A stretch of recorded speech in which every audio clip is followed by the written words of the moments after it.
It's just devastating. Our lives changed. I just grabbed the kids and I held them. They kept asking me, "Why are you crying?" And I told them a friend of mine had passed away. Is going to heaven. But police found the car and most of Sister Philomena Fogarty's body underneath this covering early Wednesday morning. Her head, hands, and feet had been cut off. God's going to take care of him. God's the judgment. God's the judge. I'm not. I pray Almighty God and Father that no one else in this world is hurt.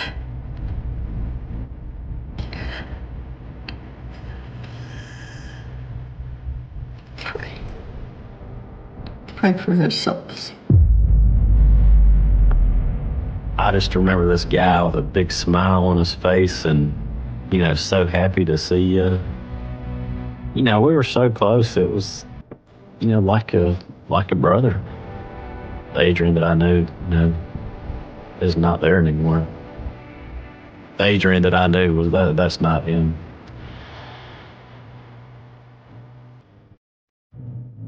Wow.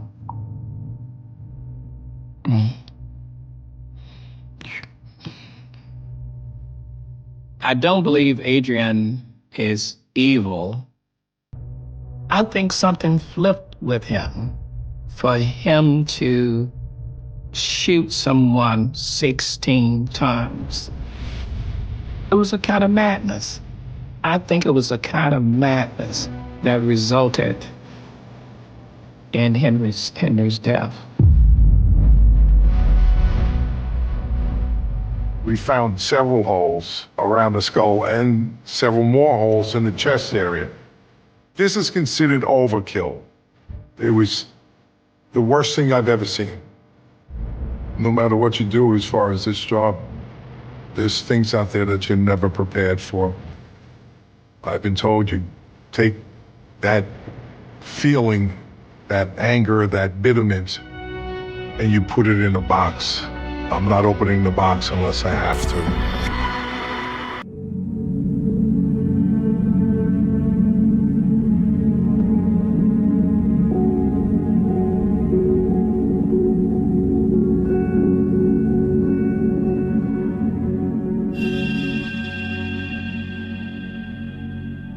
I always believed this growing up. There's always a reason. God always has a reason. And where one door closes, another one will open. So I've always had that hope.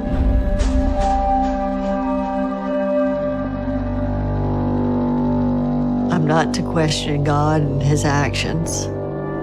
I know he didn't do it. I know it was evil working.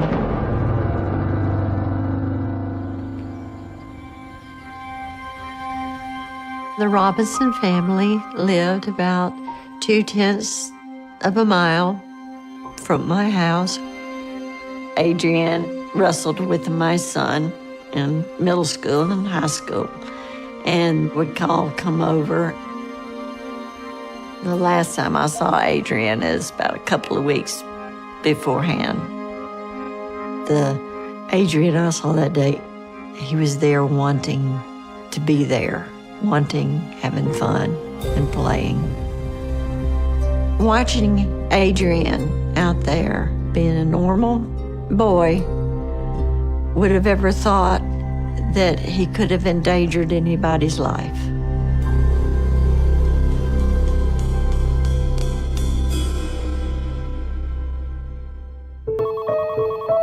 The sheriff's department had called and they asked if we had seen Adrian. Poor Adrian. Just pray for him. That's all I can do.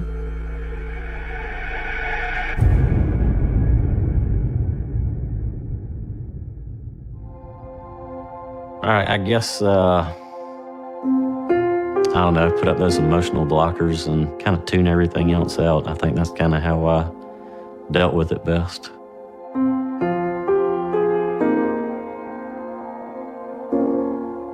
I can be very uncomfortable talking about him. Just, you know, we were so close. It was, you know, like a brother. Yeah.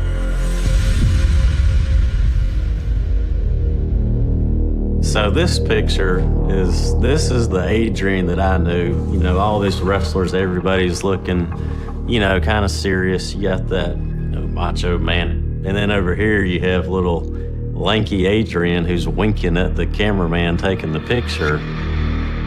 That's the Adrian that I like to remember. Okay, then. Say hey to all the folks at home. Hey, Mike. Turn the camera on. Alex, come on. You know, I never saw Adrian with any kind of struggle.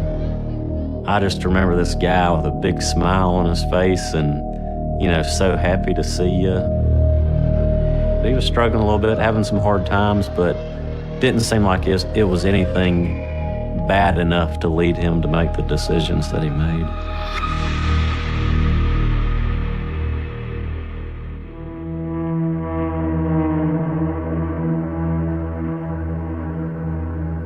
This particular case was gruesome. Living in Harris County and Hamilton, this doesn't happen. This never happens.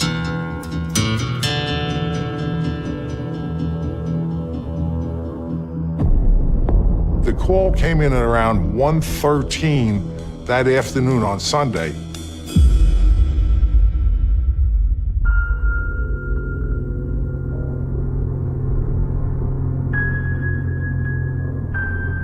The reason this all transpired as far as the phone calls to 911 was Adrian's uncle would normally stop by the house to visit his brother, Henry Robinson, and see how things are going on a regular basis. Adrian answers the door. The uncle says, "Hi, I'm stopping by to see how things are going, you know, with my brother." And the uncle could see that something was wrong here as far as the situation, the expression on Adrian's face, which scared him.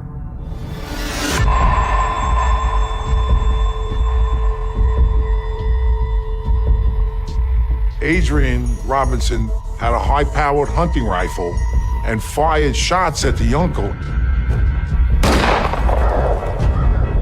He shot at his uncle and ran off into the woods with the high-powered rifle. The uncle calls the sheriff's department. They had several deputies pull up to the house to find out what was going on.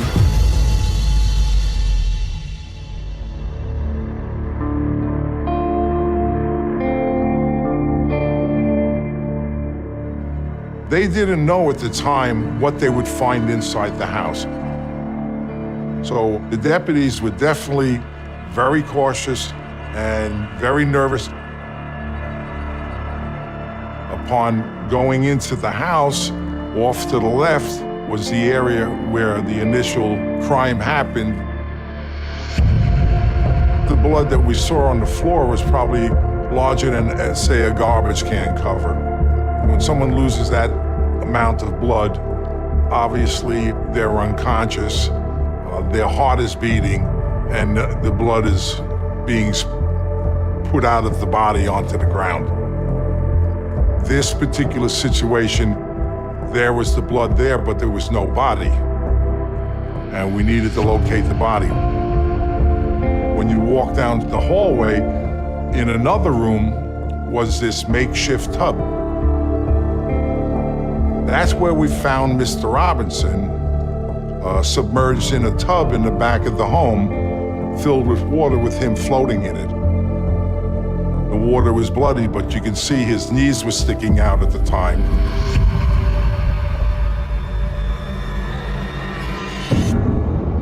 We found several holes around the skull and several more holes in the chest area.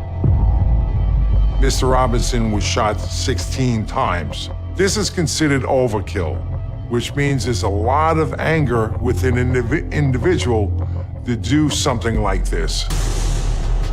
It was the worst thing I've ever seen.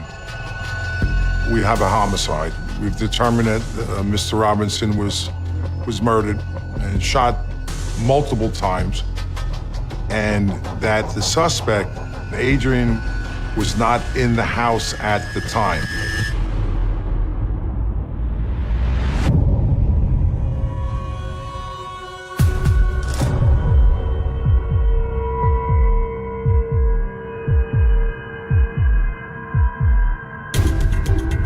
The big problem that was there was Adrian's house backed up to a piece of property that was 500 acres of wooded land. Our biggest concern was finding him. We had no idea where he was. We don't know what Adrian was capable of doing, but we do know what he did, and that's, murder his father and then run off with a high-powered rifle. We needed to find Adrian.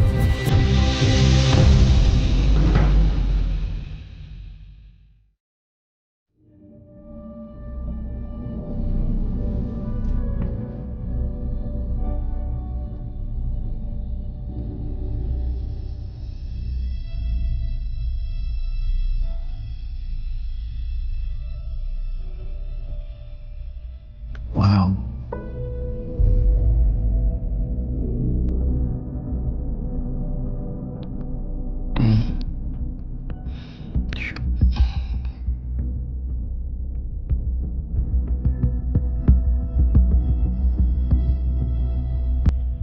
It's sad.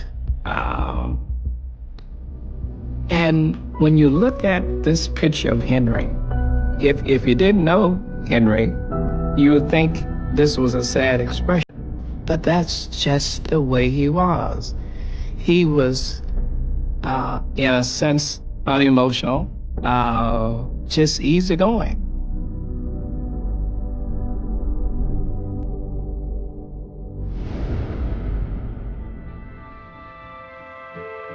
My classmate, Henry Robinson, came to us in my 10th grade year, which would have been in and around 1963. Tonight, an accused killer. Police say ditched a car in Yancey's neighborhood. I saw the news of his murder being broadcast on television. This tragic story began in Harris County, Georgia, where Sheriff Mike Jolly says Robinson killed his own father by pumping him full of bullets. Numerous times, 15, 16 times, yes. I realized that this was my friend whom I had gone to school with. We had talked about all kinds of things.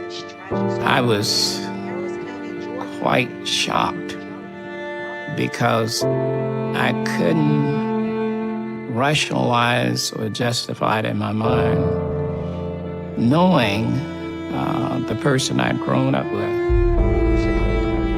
I couldn't imagine any justification for it happening. I couldn't think of anyone who would want to harm Henry. I had to stand still for a moment when I heard this. And the first thing I wanted to do was to get down to his hometown and to see what had happened, and that's what I did.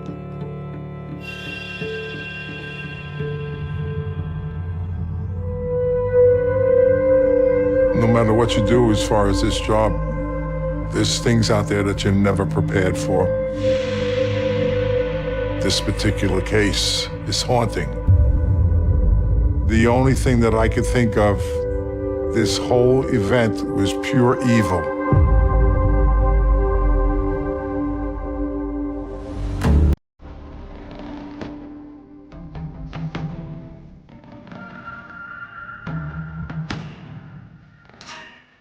You're searching for someone that we're under the assumption that he committed this homicide on his father carrying a high-powered rifle.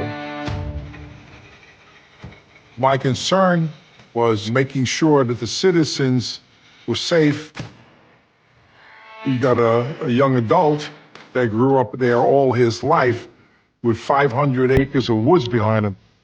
He knew this 500 acres well.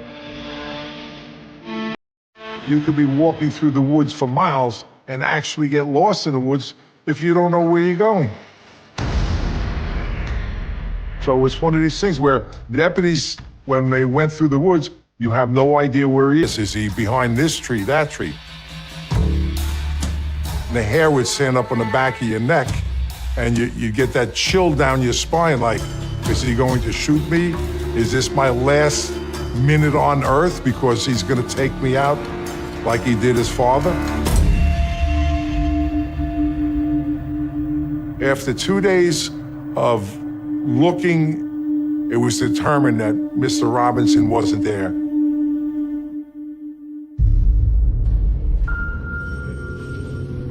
We had to attempt to locate him. So what you do is you put out an all points bulletin, a bolo, be on the lookout for this particular individual, wanted in questioning of a homicide. We did contact the media, newspapers, put out these bolos to different agencies within the county and the county surrounding Harris County.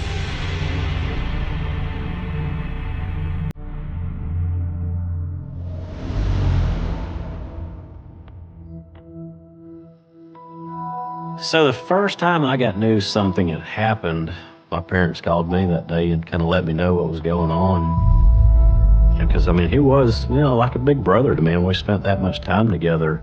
And just to hear it, you're just in shock, just couldn't believe that had happened. It was Adrian, and he made an awful mistake. Just trying to understand the whole situation at the time was beyond me. I couldn't understand it. I don't think a lot of people did. I wish I knew more about his mental state or his rationality when this happened. And we were close. Why didn't you speak up earlier? Why didn't you reach out for help? And just didn't realize that he was, in the state that he was in. When you're having those problems and you do something like he did, once you've reached that point, you don't know what somebody's next move is. So we didn't know if Adrian, if he would be arrested or if he wouldn't let somebody arrest him, if he might take his own life. We didn't know what would happen.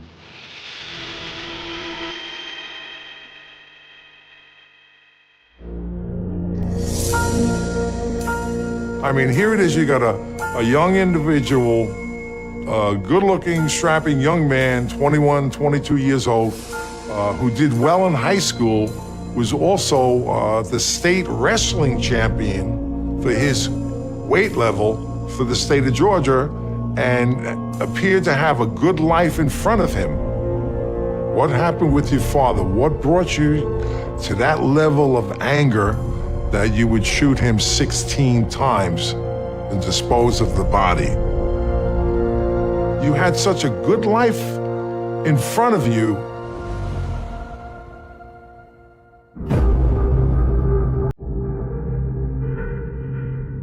Several days after the incident, we received a call from police up in Virginia.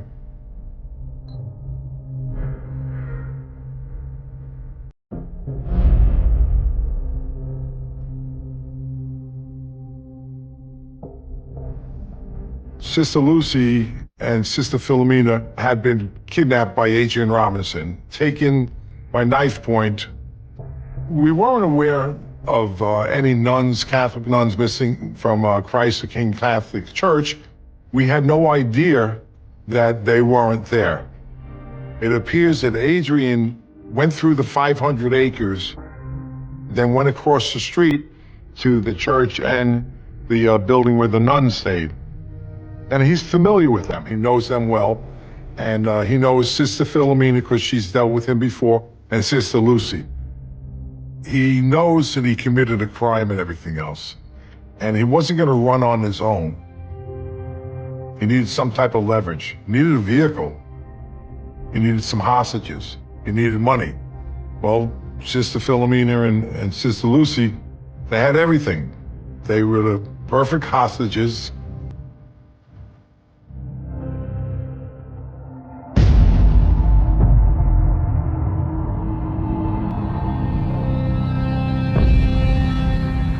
Adrian proceeded to go to Virginia and find a motel where he could take the two nuns inside. His intentions were the same intentions that he had with his father. He decided he's going to commit another crime and kill both nuns. He tied Sister Lucy to the bed. He then took Sister Philomena into the bathroom and placed her in the tub. He then proceeded to take Sister Philomena and he was going to cut her head off. But before he did that, she looked at him and her last words to Adrian Roberts was, "I forgive you." I knew Sister Philomena well because all the different programs that I used to do in Harris County and Hamilton, there was no reason for this. No reason to take someone else's life.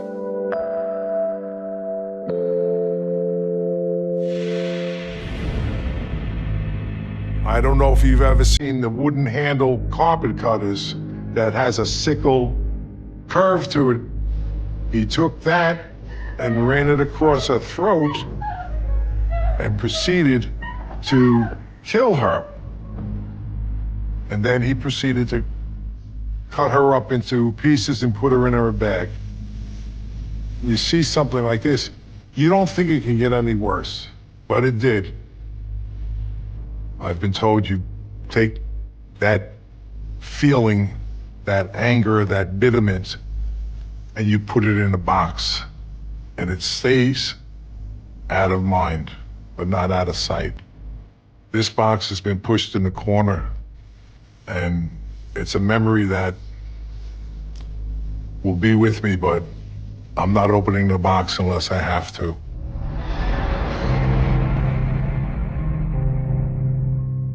Once Adrian dealt with Sister Philomena in the bathtub with his carpet cutter and his black hefty bags and putting body parts in there, he wanted to dispose of them. Sister Lucy, tied up to the bed, hearing her fellow sister being dragged out of the motel in bags, Sister Lucy broke away from the ties that she had. The only reason he didn't kill Sister Lucy is because she got undone from the ropes and managed to call the police.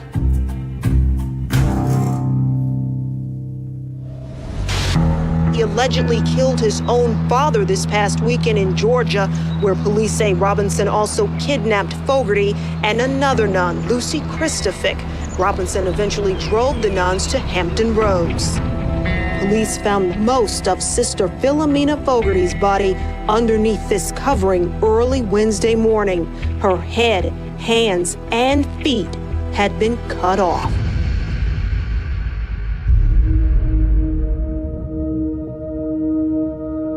Her and Sister Lucy got away, and then I found out that they had found Sister Philomena. It was horrible. It's just devastating. Our lives changed, our church. And that's when I just couldn't, I just grabbed the kids and I held them.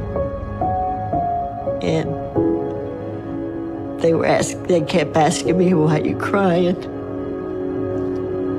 And I told them a friend of mine had passed away and is gone to heaven.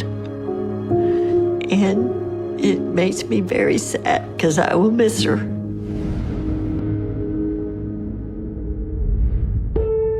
I miss her. We all miss her. We all miss her. It was awful what happened to her. No one should go through that. No one in this world should go through that. And We definitely miss her. It's like a deep hole. It's very, like today, it's hard. It's hard, but as a community, you pull together as a church, family, you pull together. Every little light that she put in the community, everything that she did good, shined on that person to make that person better. And they think about her, you know? And that's what keeps her alive, is the great memory of her. I think of her as an angel. You know, an angel that's watching over us. And she's where she wants to be with God.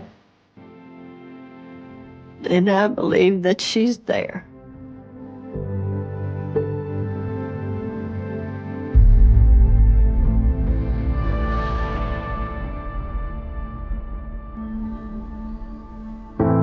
I remember driving down to Harris County for Henry's funeral. I was very angry about this. Henry was my friend. The anger was directed at the murderer. I wanted to look into the faces of the people who were there to see what was happening, to see whether or not there was any semblance of anger, and I didn't see it. The funeral was one of a celebration of the life of Henry and Adrian as well, because I did not hear anyone say anything negative about Adrian.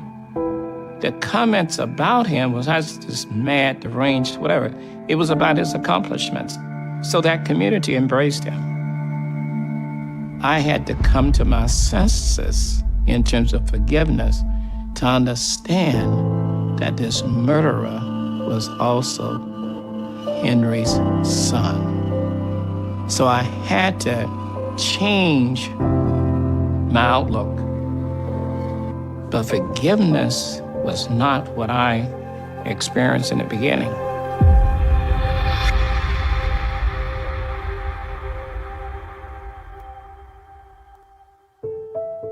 You can imagine what was going through their minds during the car ride away.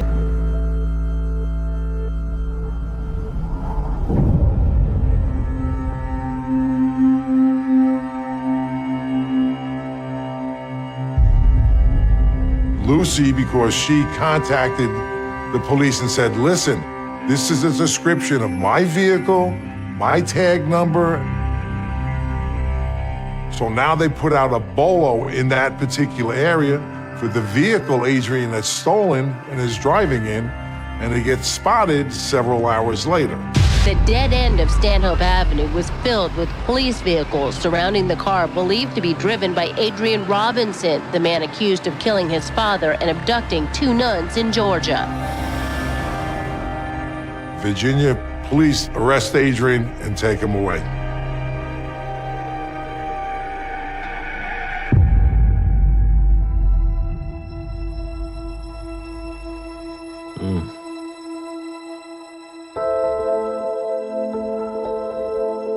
You know, those video just brings back, I guess, the memories when we found out everything first happened, and you know, which led to all the questions, and then you're asking yourself why, you know, why did he do everything?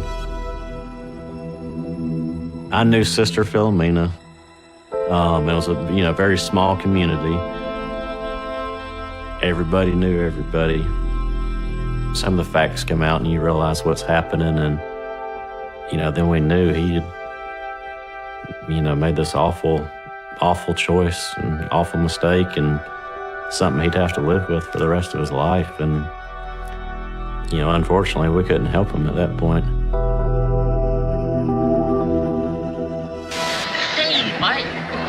Turn the camera off. Now let's come home. Been around him my whole life, been a great guy. He'd helped us, we'd helped him. And at this point, there's nothing you could do for the guy. He's a different person now. He's not the same person. The Adrian that I knew, is not there anymore. It's just the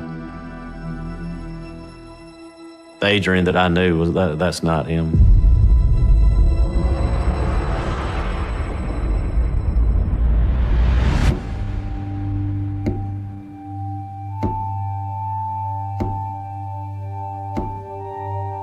What could have led him to get to this level of evil? You want to ask him the question, why? What led you to that point? What led you to the point of kidnapping 2 Catholic nuns that you know, especially Sister Philomena? Why would you turn around and murder her? What was the point behind all this?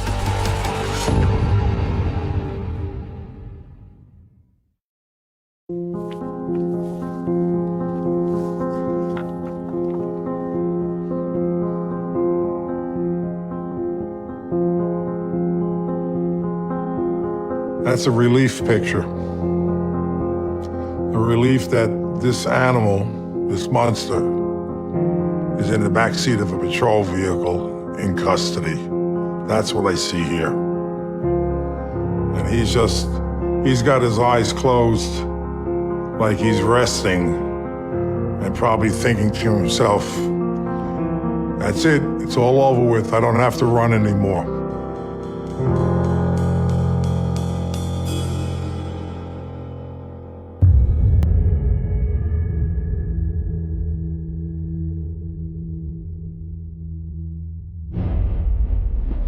There was no evidence found indicating that there was a rape involved with his father.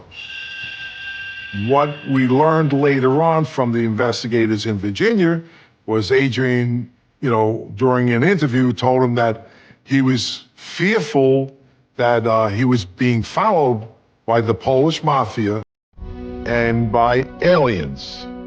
So that there is a clue that maybe he's not thinking or operating. Maybe everything's not sparking all at one time.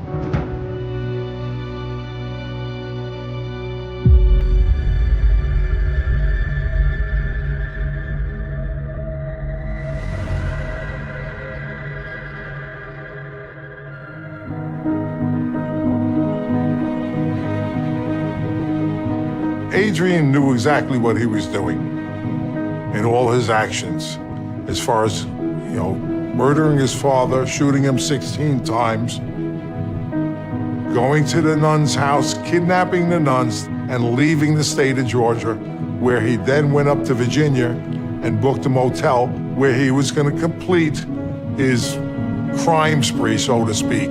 This was something that he knew exactly what he was doing on how to stay out of the public eye and avoid law enforcement.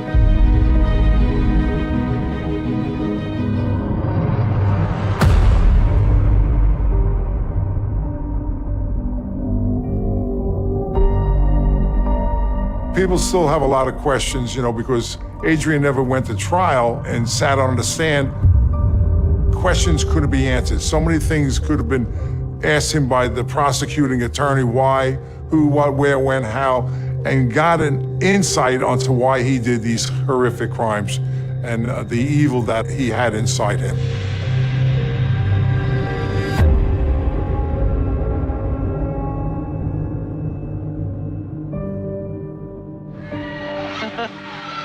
All right. My dad was a wrestling coach. Well, I think my dad's relationship with Adrian was like a second dad to him. New state champ. During our wrestling practices, we always, we were coached about wrestling, but my dad would also give you these life lessons. I think if Adrian ever had any issues at school, he came to my dad for help. If Adrian would have come to my dad while everything was going on, I always had a hope that maybe my dad could have helped him and prevented anything further from happening. But I think it just, broke my dad's heart. I mean, he worked with this guy and grew up together. He was like another kid to my dad, I believe. I think it really hurt my dad. I know it did.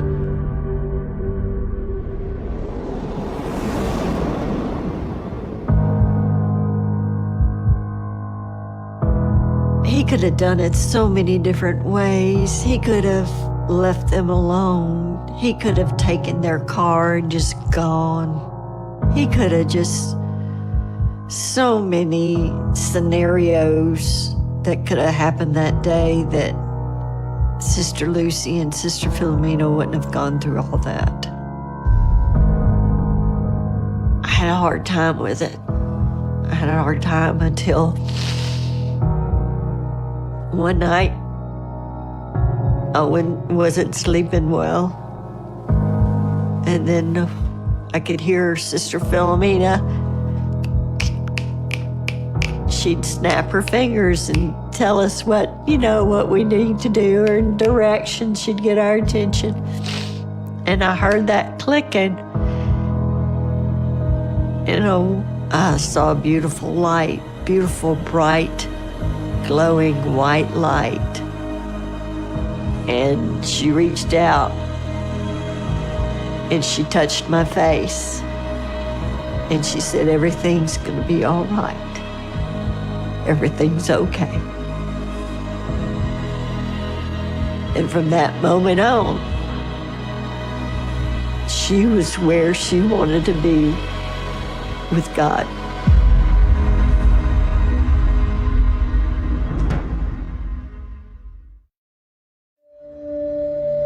I knew Sister Philomena. We'd see each other, our paths would cross. Well, a week before all this happened, I happened to be going into the post office, and she was coming out. And I said, "Sister Phil, thank you for everything you do." And she looked at me and says, "No, Chief Kohlberg, thank you for everything you do." And we had an understanding that we're here to help people, to make life better for everybody. Regardless of your profession, whether you're a nun, a priest, a police officer, or a social worker or something, we're here to make people's lives better. And when she died, we lost a good woman, a good servant of the Lord that would help people and make a difference in their lives. Sister Philomena was the Mother Teresa of Harris County. That's the way she was. She helped everybody out. She didn't care about herself. She just cared about other people. And she was taken away from everybody. So many lives, so many hearts she touched. And it's all gone because of this animal.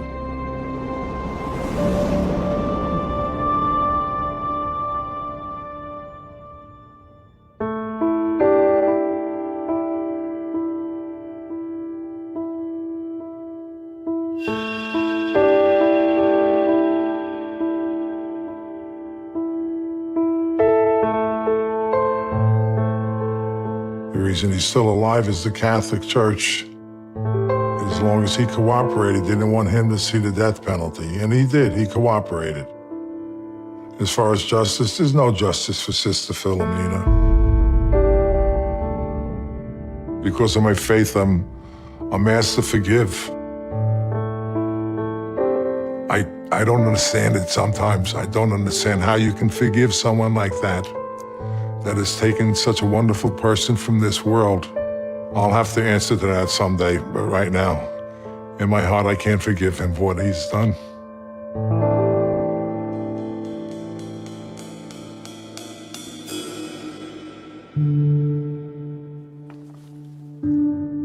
Oh, I believe in evil. I do believe in evil. The Adrian that I knew was not an evil person. So I think you have Adrian before And now you have a mentally affected Adrian who's just a completely different person. And I try to remember that Adrian before and try not to know or think about the evil that was in that mentally challenged Adrian. Could I forgive him if he took one of my immediate family's lives? You know, it'd be difficult to do. It really would. I hate that it happened. I don't understand everything. I have a hard time with it. I do. It's hard seeing, if someone you're so close to do something so wrong.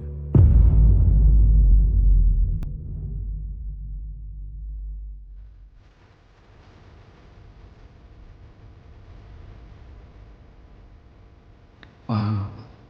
It's a remarkable resemblance.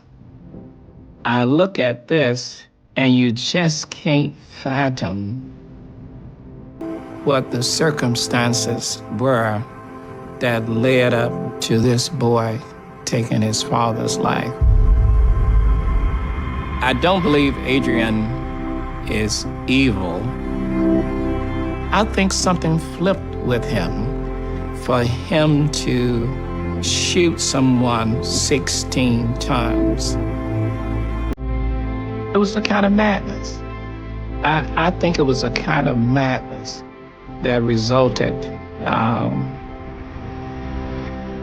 in Henry's death. I mean, it's sad to know that a person you contribute to birth can end up actually taking your life. This is a sad commentary for Henry, a sad commentary. And it's sadder for Adrian because he's never gonna get out of prison. So 2 lives were lost, resulting in a family never being the same, never feeling whole again at all.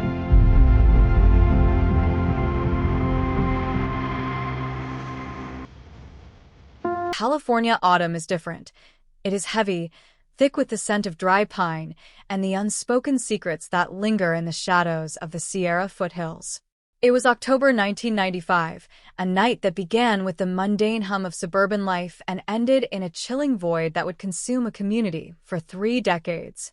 The air turned cold, unnaturally so, as the town of Oak Haven settled into a darkness that felt permanent, marking the birth of a cold case that would defy the passage of time. It started with a whisper, a frantic call to a dispatcher whose hands trembled as they transcribed the terror on the other end, a line that went dead before a location could even be verified. The investigators arrived to find a scene that defied logic, a domestic sanctuary turned into a stage for an enigma that would haunt the annals of local law enforcement. There was no sign of forced entry, no shattered glass, no chaotic struggle, only the eerie stillness of a house that seemed to be holding its breath. The victim, a young woman with a future mapped out in textbooks and dreams, was gone, leaving behind only a single, misplaced object that served as the anchor for a mystery that would spiral into madness. It was a silver locket, tarnished by age and gripped tightly in the palm of a mannequin in the foyer, a bizarre staging that mocked the officers who stood frozen in the doorway. The neighbors spoke in hushed tones, their eyes darting toward the treeline, as if the forest itself were a witness to the abduction. They described a man in a dark sedan, a silhouette against the flickering streetlight, a phantom who moved with a calculated precision that felt practiced, almost rehearsed. As the days bled into weeks, the investigation became a labyrinth of dead ends, broken promises, and the crushing weight of public scrutiny. The media descended upon Oak Haven like a storm, turning the tragedy into a spectacle, broadcasting the victim's face on every channel until her image became synonymous with the town's collective trauma. Every lead was pursued with a desperate intensity, tip-offs that led to abandoned warehouses, interviews with drifters who knew nothing, and the relentless combing of local records. Yet, the trail turned colder than the grave itself. The DNA evidence, processed with the primitive technology of the mid-90s, yielded nothing but frustration, a faint smudge of biological material that whispered of a killer who had vanished into the ether. Years transformed into decades, and the case file grew thick with dust, tucked away in the back of a filing cabinet as a reminder of failure. Families moved, seasons changed, and the younger generation grew up with the legend of the Oakhaven ghost, a story told to children to keep them indoors after dusk. But the killer, if indeed it was one person, remained a shadow, a spectral presence that defied the reach of justice. Then, the landscape of forensic science shifted, a tectonic movement in the world of genetic genealogy that promised to drag the truth out from the subterranean depths of history. It began with a quiet inquiry from a cold case unit that refused to let the fire go out, a group of investigators who looked at the old evidence, not as relics, but as keys. The breakthrough, when it finally arrived, was not a grand explosion of evidence, but a whisper, a digital match that traveled across the miles to connect a decades-old crime to a modern-day life, sending a tremor of pure, unadulterated shock through the foundation of the town. The realization that the monster had been hiding in plain sight, living among them, wearing the mask of a neighbor and a friend, was a revelation that shattered the peace of Oakhaven forever. It was a cold case brought to its knees by the relentless march of science, a victory that felt hollow, bittersweet, and profoundly disturbing all at once, as the community looked at the familiar faces around them and wondered, for the first time in 30 years, who they had been sharing their lives with all along. The arrest, captured in the hazy light of dawn, was the culmination of an obsession, a pursuit that had outlived marriages, careers, and even the hope of the grieving family, marking the end of the mystery but the beginning of a new, darker chapter of realization. The cold case was solved, but the shiver down the spine of the community would never truly dissipate, for the truth, once uncovered, was far more terrifying than the phantom they had feared in the dark. The investigation into the Oakhaven mystery did not merely stall, it collapsed under the weight of its own impossibility, leaving behind a vacuum where logic should have resided. In the immediate aftermath of the 1995 disappearance, the local police force found themselves grappling with an adversary who left no footprint, no digital trail, and seemingly no motive. The forensics team, operating under the technical constraints of a pre-genomic era, had meticulously swiped every surface of the foyer, the kitchen, and the master bedroom, yet the results were tragically thin. The primary piece of evidence, the silver locket, remained an agonizing paradox. How did it end up in the hand of a mannequin? Was it a signature of the perpetrator, a mocking gesture of control, or perhaps a cryptic message meant only for the victim? These questions circled the precinct for months, fueled by the relentless pressure from a panicked community. Every patrol car in the county was mobilized, their sirens wailing through the canyons like the cries of a wounded animal, but the darkness of the foothills remained unyielding. The victim, Sarah, was a bright light in a town defined by its quietude, and her sudden erasure from existence sent ripples of paranoia through every household. Doors that had been left unlocked for generations were now bolted from the inside. The tradition of midnight strolls under the starlight became a relic of a bygone, innocent age. The detectives, sleep-deprived and frayed, spent their nights mapping out the radius of the disappearance, trying to track the dark sedan mentioned by a single, shaken witness. That witness, an elderly woman named Mrs. Gable, claimed to have seen the car idling near the edge of the property, its headlights extinguished, waiting like a predator in the tall grass. Her testimony was the only thread of hope they possessed, yet as the weeks turned into months, that thread began to fray. Under the harsh interrogation lights of the station, her memory wavered. She couldn't confirm the make of the vehicle, nor could she offer a description of the driver beyond a vague sense of broad-shouldered menace.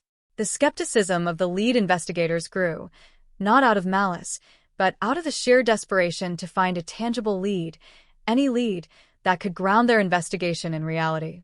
As the calendar pages turned, The case began to take on a life of its own in the public imagination, becoming the centerpiece of local legend and late-night campfire horror stories.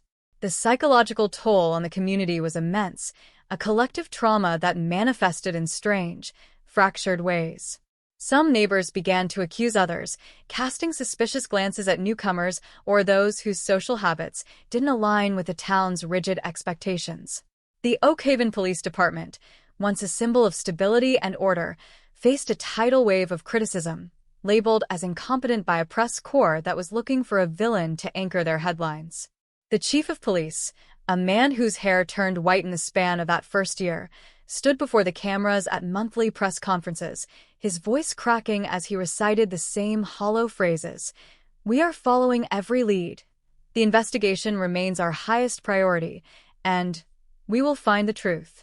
But the truth was an elusive ghost, and the file on the desk remained stagnant, a graveyard of lost leads and dead-end theories.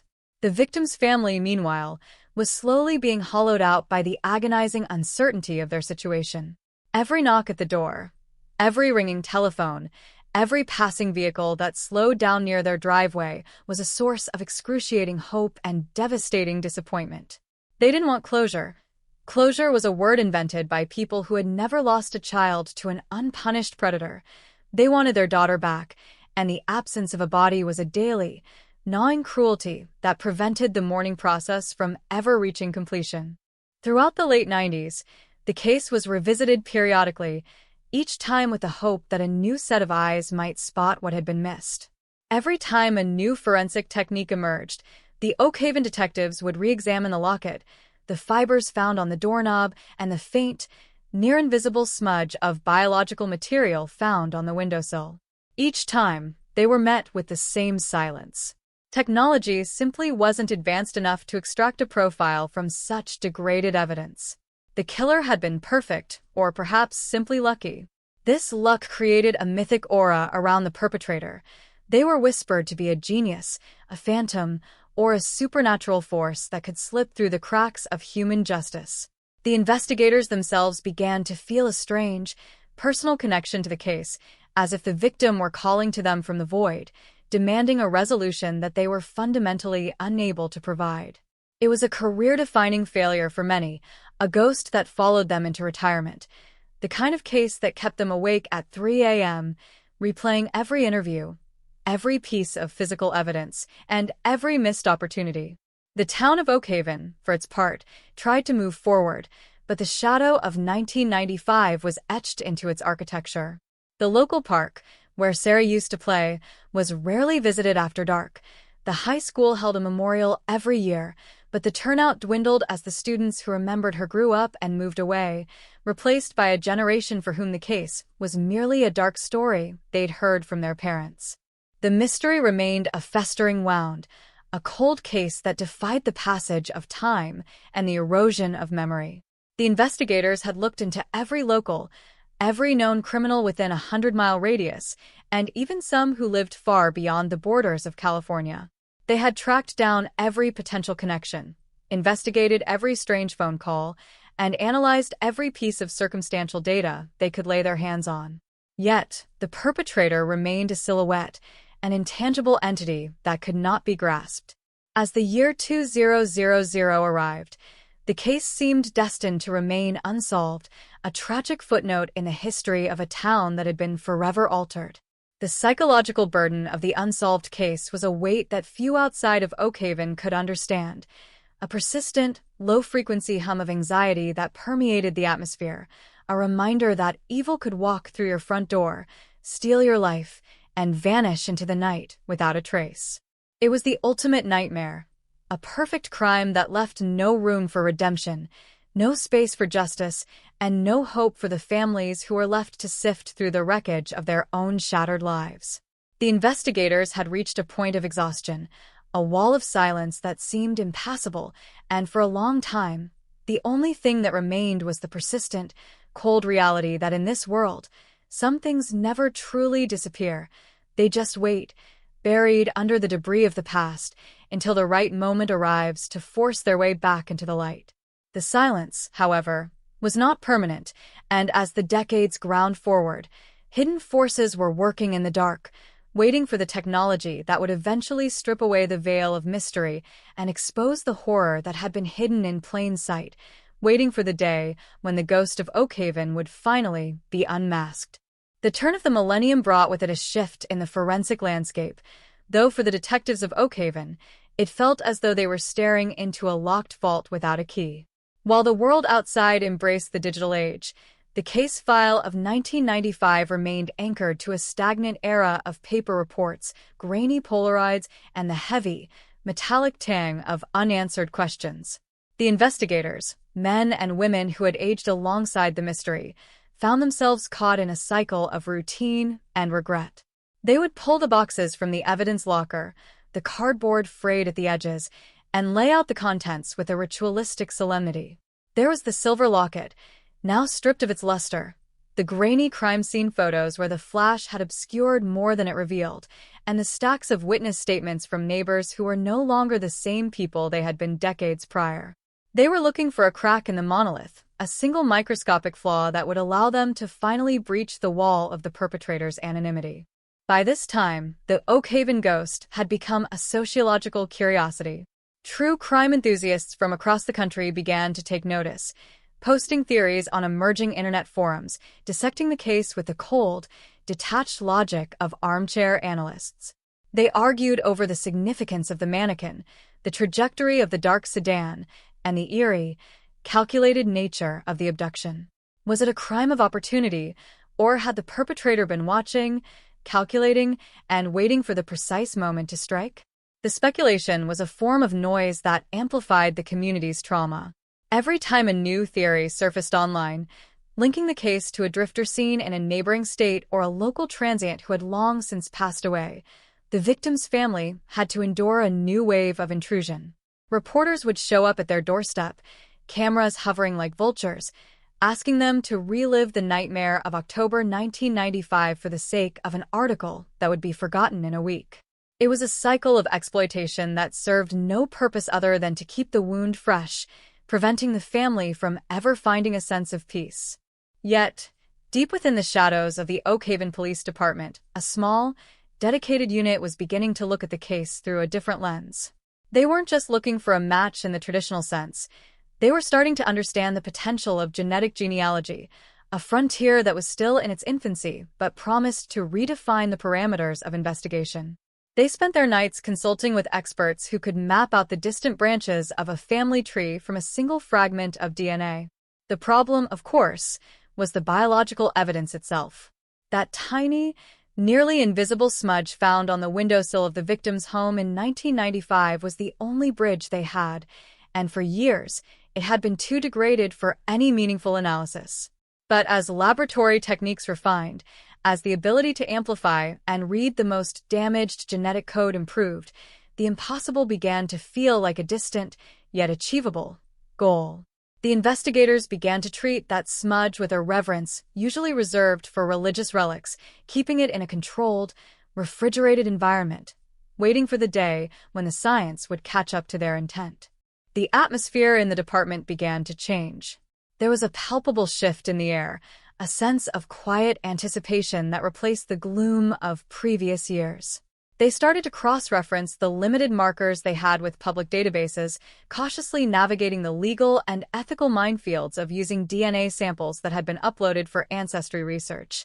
It was a painstaking, agonizingly slow process. They were searching for a needle in a global haystack, hoping that some distant cousin of the perpetrator had, in a moment of curiosity, submitted their own sample to a consumer genealogy site. Every hit was a false alarm, a dead end that led to an innocent person with a name that sounded vaguely like one they had investigated years ago. The psychological pressure was immense. They knew that if they reached out to someone based on a lead that proved false, they would be shattering another family's life, and the weight of that responsibility was never far from their minds. There were nights when the lead investigator, Sergeant Miller, a man who had been a rookie on the scene in 1995, would sit in the dim light of his office, staring at the case files until the words blurred together. He could still see the mannequin in his mind, the silver locket clutched in its frozen hand, a detail that had been withheld from the public for years to maintain the integrity of the investigation. It was the detail that defined the killer's psychological profile, a need for control, a desire to leave a mark, a chilling sense of theater. Miller wondered if the killer still lived in the same shadows, if they were still watching the news, still laughing at the futility of the search. It was a tormenting thought, one that kept him tethered to the job even as his colleagues retired or moved on to other departments. He wasn't looking for a criminal anymore. He was looking for a ghost who had stolen a life, and he was determined to see that ghost caught in the harsh, unflinching light of justice. The narrative of the town began to shift as well. The younger generation, those who had been born after the disappearance, started to view the case as a historical puzzle, detached from the raw, visceral pain of the initial event. But for the older residents, the case was a constant presence, a reminder of the fragility of their suburban reality. They continued to lock their doors, to check their windows, and to maintain a guarded silence when strangers wandered into town. The Oak Haven ghost was still a part of the social fabric, a dark undercurrent that informed their interactions and defined their boundaries. The investigation, meanwhile, was turning into a game of endurance. They were battling not just the killer, but the entropy of time itself. Every year that passed made the evidence more fragile, the witnesses more unreliable, and the memories more distorted. It was a race against oblivion, and as they entered the mid-2000s, the researchers and investigators felt the pressure of the clock ticking louder than ever before. They were entering a new era of criminal detection, armed with data and algorithms that were beginning to unravel the secrets of the past, unaware that the final, decisive breakthrough was still years away, hidden behind layers of social distance and familial secrets that had been kept for a generation. The truth was there, trapped in the microscopic code of a distant relative, waiting for the moment when a single connection would turn the key and blow the entire case wide open, changing the history of Oak Haven and bringing the long, dark, and silent chapter of the 1995 cold case toward its inevitable and devastating conclusion. By 2010, the Oak Haven case had transitioned from an active investigation into an institutional obsession. It was no longer just a file on a desk. It was a ghost that haunted the very architecture of the police precinct. The hallway leading to the evidence room seemed to grow longer with every passing year, a corridor of silence where the dust motes danced in the shafts of light like particles of forgotten history. For Sergeant Miller, now a grizzled veteran with eyes that had seen too much, the case was a living entity. He found himself walking the streets of Oak Haven at odd hours, not because he was hunting, but because he was trying to understand the geography of the disappearance. He would stand at the edge of the property where Sarah had last been seen, watching how the moonlight hit the treeline, trying to visualize the phantom dark sedan that had supposedly idled there. He was looking for a pattern, a rhythm, a pulse in the town's routine that might reveal the predator's logic. But the town had changed. The sprawling developments, the new shopping centers, and the encroaching suburban sprawl had erased many of the landmarks that might have held clues. The world of 1995 was rapidly being paved over by the world of the 21st century, making the hunt for the truth feel like a frantic attempt to excavate a civilization buried under concrete and apathy. The emergence of social media added a new, volatile layer to the investigation. The digital footprint of the case began to grow exponentially. Amateur sleuths, armed with nothing but Google Maps and a relentless desire for validation, began to descend upon the case. They created forums, mapping out potential suspects based on the most tenuous connections: a man who worked at a nearby gas station in 1995, a teacher who had moved away in 1996, a cousin of a neighbor who had a prior record for minor offenses. The noise was deafening. The Oak Haven police were flooded with tips, most of which were delusional, malicious, or simply useless. Yet they had to vet every single one of them. The administrative burden threatened to crush the unit. Miller would spend hours sifting through emails from strangers claiming to have seen visions, or asserting that the Oak Haven ghost was actually part of a shadowy cabal of local elites. It was a surreal, exhausting exercise in futility. It felt as though the digital world was turning the tragedy into a piece of interactive fiction, stripping away the humanity of the victim and replacing her with a collection of tropes and conspiracy theories. Inside the lab, the situation was equally tense. The advancements in DNA extraction technology were moving at a breakneck pace, but they were still battling the fundamental problem of the 1995 evidence. The sample size was minute, and the degradation was severe. They had to be surgical. They couldn't afford a single error because they only had so much material to work with. If they mishandled the sample, the chance to solve the case would be extinguished forever. The lead forensic scientist, Dr. Eris, a woman of clinical focus and immense patience, treated the evidence with the reverence of a surgeon working on an open heart. She had spent the better part of a decade perfecting the techniques that would eventually allow them to read the damaged strands of the perpetrator's genetic profile. There were nights when she would call Miller at midnight, her voice tight with suppressed excitement, only to report that the latest test had yielded yet another inconclusive result. It was a brutal emotional roller coaster, a constant oscillation between the brink of a breakthrough and the crushing reality of failure. The entire department was living on the edge, the collective nervous system of the force frayed by the relentless, grinding pressure of a mystery that refused to be solved. The victim's family, meanwhile, had reached a state of frozen grief. They didn't engage with the online forums. They didn't follow the progress of the science. They had retreated into a private, guarded existence, their lives defined by the absence of their daughter. They were the ones who truly bore the weight of the cold case label. For them, it wasn't a case, it was a daily, visceral reminder of a piece of their soul that had been ripped away and never replaced. When they heard whispers of new technology, of the possibility of a breakthrough, they didn't experience hope, they experienced terror. They were terrified that the truth, when it finally emerged, would be even worse than the not knowing. They were afraid that the mystery they had learned to live with would be replaced by a concrete, nightmarish reality they couldn't endure. Miller visited them twice a year, a formal, hollow gesture that felt more like a ritual of penance than a genuine update. He would sit in their living room, surrounded by photos of Sarah in her youth, and he would watch their faces as he told them that progress was being made. He saw the skepticism in their eyes, the exhaustion of a family that had been told the same thing for 15 years. He felt the crushing inadequacy of his words, the profound shame of being an investigator who couldn't deliver the one thing that mattered. As the decade of the 2010s began to unfold, the pressure on the department reached a boiling point. The mayor was calling for closure, the public was demanding results, and the internal morale was sinking. The Oakhaven ghost had become a symbol of everything that was wrong with the town. The decay of the old guard, the failure of the systems designed to protect the vulnerable, and the lingering, systemic rot that had been allowed to fester. The investigators felt as though they were being hunted by the case themselves. They weren't just looking for a man in a sedan. They were looking for a way to justify their own existence, to prove that the law meant something in a world that seemed increasingly indifferent to justice. They were reaching for a breakthrough that would change everything, unaware that the answer wasn't waiting in the files, or in the lab, or in the tips from the public. It was waiting in the quiet, mundane reality of a family tree, in the digital ether where the secrets of the past were being cataloged by the very people who were trying to hide them.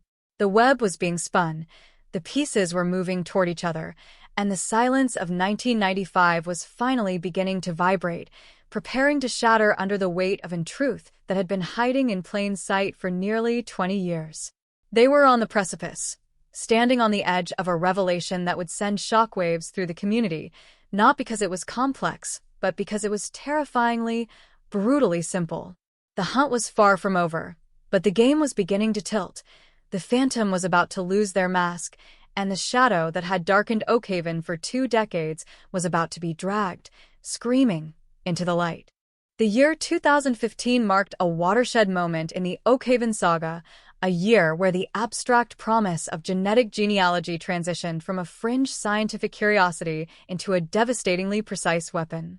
Sergeant Miller, now contemplating the looming shadow of his own retirement, found himself sitting in a sterile, windowless conference room, staring at a screen filled with strings of alphanumeric code. This wasn't the police database. This was a commercial ancestry platform, a repository of human history that held the secrets of millions. The shift in perspective was seismic. They had stopped looking for a criminal because the criminal didn't want to be found, and started looking for his cousins, his distant uncles, the branches of a tree that could lead them to the trunk. It was a digital siege. They were cross-referencing the faint, degraded DNA profile extracted from the 1995 windowsill with public data points, looking for a match that could narrow the scope of their search from the entire population of California down to a handful of households. The shock of what they were doing began to permeate the town, though the public remained largely unaware of the exact nature of the hunt. There was a buzz, a sense of something shifting in the wind, a feeling that the Oak Haven ghost was being tracked. The investigators, however, kept their cards close. They knew that one premature leak could alert the predator, could cause the suspect to burn their bridges, bury their history, and vanish into the anonymity of the modern world. They were playing a high-stakes game of shadows, where the only prize was a name, and the only penalty for failure was another lifetime of silence. Every day was a potential disaster. Every time a new piece of genetic data was uploaded, they held their collective breath, waiting for the system to flag a potential relative, hoping that this time it wouldn't lead them to a dead end. There were moments of profound, crushing disappointment. They would track a lineage for months, spending thousands of hours validating birth certificates, death records, and newspaper archives, only to realize that the person they were looking at had a perfect alibi or had been dead since the late 90s. The psychological toll of these dead ends was immense. It was as if they were chasing a mirage, an image of a man that shimmered on the horizon but disappeared whenever they moved to touch it. Yet the persistence of the team was singular. They had become an extension of the case itself. Their lives had been subsumed by the 1995 disappearance. They stopped taking weekends, they stopped visiting their own families, and they moved into a state of permanent, professional vigilance. The discovery of the great-uncle connection was the first real crack in the armor. It was an anomaly in a public dataset, a user whose genetic markers suggested a significant relationship to the DNA left at the scene. It wasn't the killer, but it was a relative.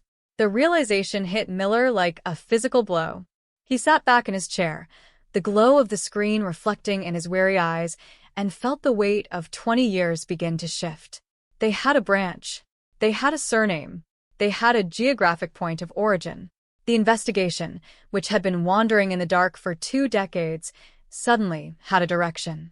It was a terrifying, exhilarating moment, the kind that defined a career, yet Miller felt no triumph. He felt a deep, chilling sense of dread. He knew who this relative was, he knew the family, and he knew that pulling on this thread would unravel the fabric of the community. The family in question was one of the town's pillars, respected, influential, and utterly beyond reproach in the public eye. The irony was almost too much to bear. The monster hadn't been a drifter, hadn't been a transient, hadn't been an outsider passing through on a dark, rainy night. He was, in all likelihood, someone they had seen at the grocery store, someone they had waved to in traffic, someone who had attended the same town hall meetings, the same 4th of July parades. The betrayal felt absolute.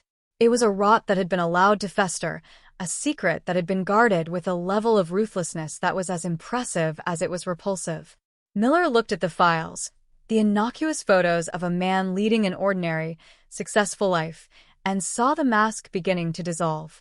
He saw the cold, calculating eyes of a killer who had simply decided to live a life of mundane domesticity while holding the darkest of truths behind a veil of normalcy. The strategy had to be flawless. They couldn't just knock on the door and ask for a swab. They needed a warrant, they needed ironclad proof, and they needed to ensure that no evidence could be destroyed, no alibi could be manufactured, and no lawyer could tear their case apart before it ever reached a courtroom. They began to observe the suspect, a man named Robert, whose life was a masterclass in controlled behavior. They watched him perform the tasks of a middle-class existence, mowing his lawn, going to work, interacting with his neighbors, and they watched him with a new, horrified clarity. Every gesture, every glance, every movement was now seen through the lens of 1995. The way he looked at the tree line, the way he hesitated before turning into his driveway, The way he kept his house in a state of pristine, almost aggressive order. Everything was now a clue. The community of Oak Haven, oblivious to the fact that their local hero was the subject of a massive, quiet, and absolutely lethal investigation, continued its existence. The irony was a jagged blade. The police department, the very institution that had been lambasted for its failures, was now orchestrating a takedown that would rewrite the history of the town. The quiet, relentless pace of the surveillance was exhausting. They had to maintain the charade of normalcy, acting as if they were just doing their jobs, while all the while they were tightening the noose around the neck of a man who had lived for 20 years in the shadow of his own crime. The tension was unsustainable. It was a pressurized environment where any slight mistake could lead to the total collapse of a case. They were standing on the edge of a precipice, watching the final act of a play that had started long before most of the current detectives had even joined the force. The truth was no longer a ghost. It was a man, sitting in his living room, completely unaware that the world he had built was about to be burned to the ground. The final act was beginning, and there was no way to stop the momentum. The gears were turning, the data was locked in, and the shadow that had haunted Oak Haven was about to be unmasked in a way that would leave the entire town reeling in shock and disbelief.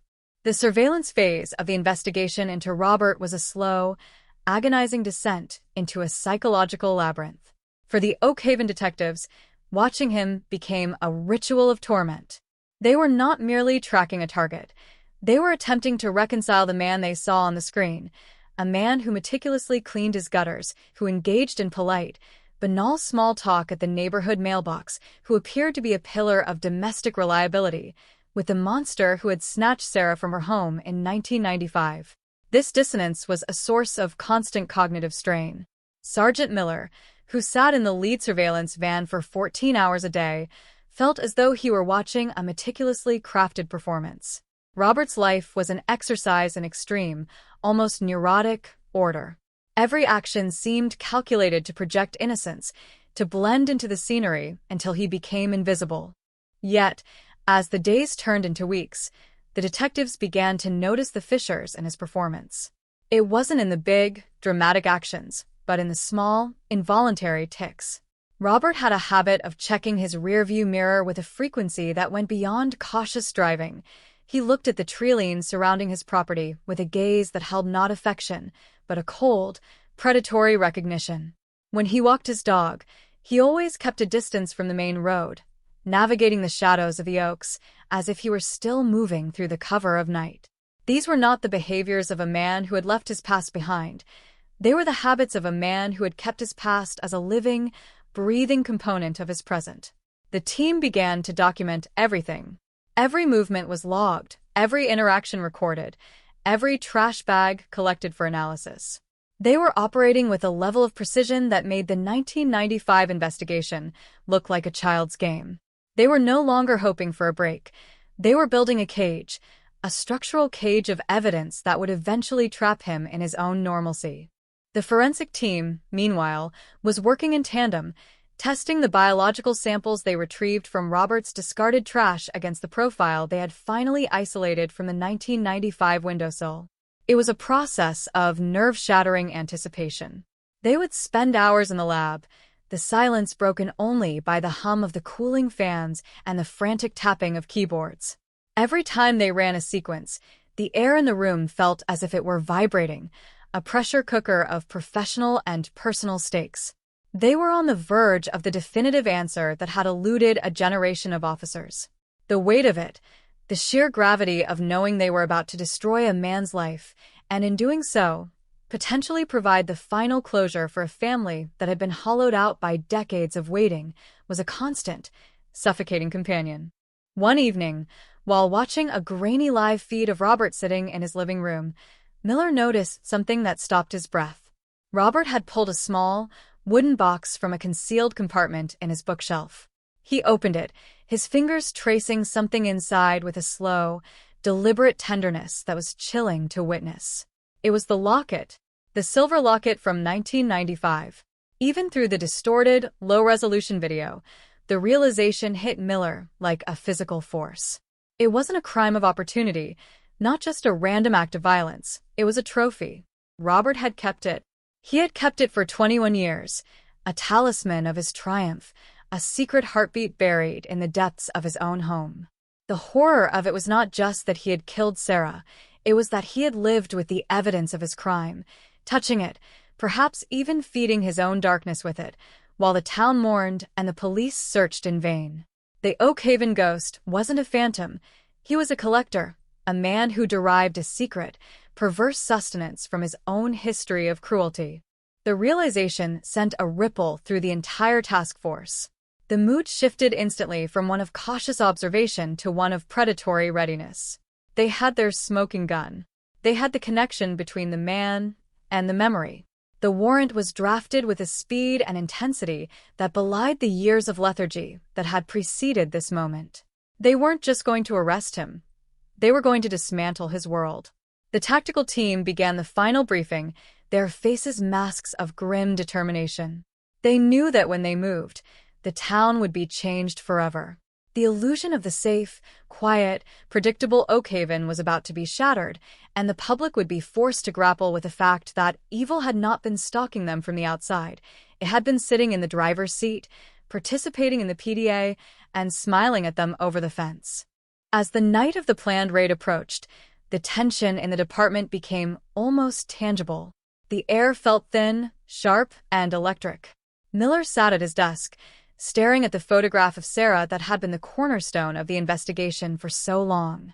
She looked back at him with an expression of such youthful, untainted innocence that he felt a sudden, sharp spike of grief for all the years she had been denied.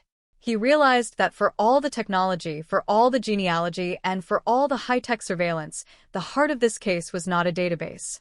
It was a life. It was a girl who had once had a future, and a man who had decided to steal it because he could. The hunt was coming to its end, but the closure, if it could even be called that, felt like a hollow victory. He knew that the arrest would be just the beginning of a long, brutal process of exposure. The secrets of the past were about to be dragged into the courtroom, and the community of Oak Haven would have to watch as their reality was disassembled piece by piece.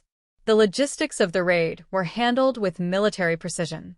They needed to ensure he couldn't destroy the locket, couldn't hurt himself, and couldn't create a scene that would endanger the public.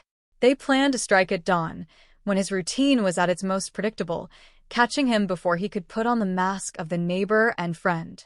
The streets of Oak Haven were silent as the teams moved into position, the only sound the muffled clicking of equipment and the low, urgent whispers of the tactical leaders. It felt like the culmination of a long, slow-motion car crash, a collision of truth and fiction that had been waiting for 2 decades to happen.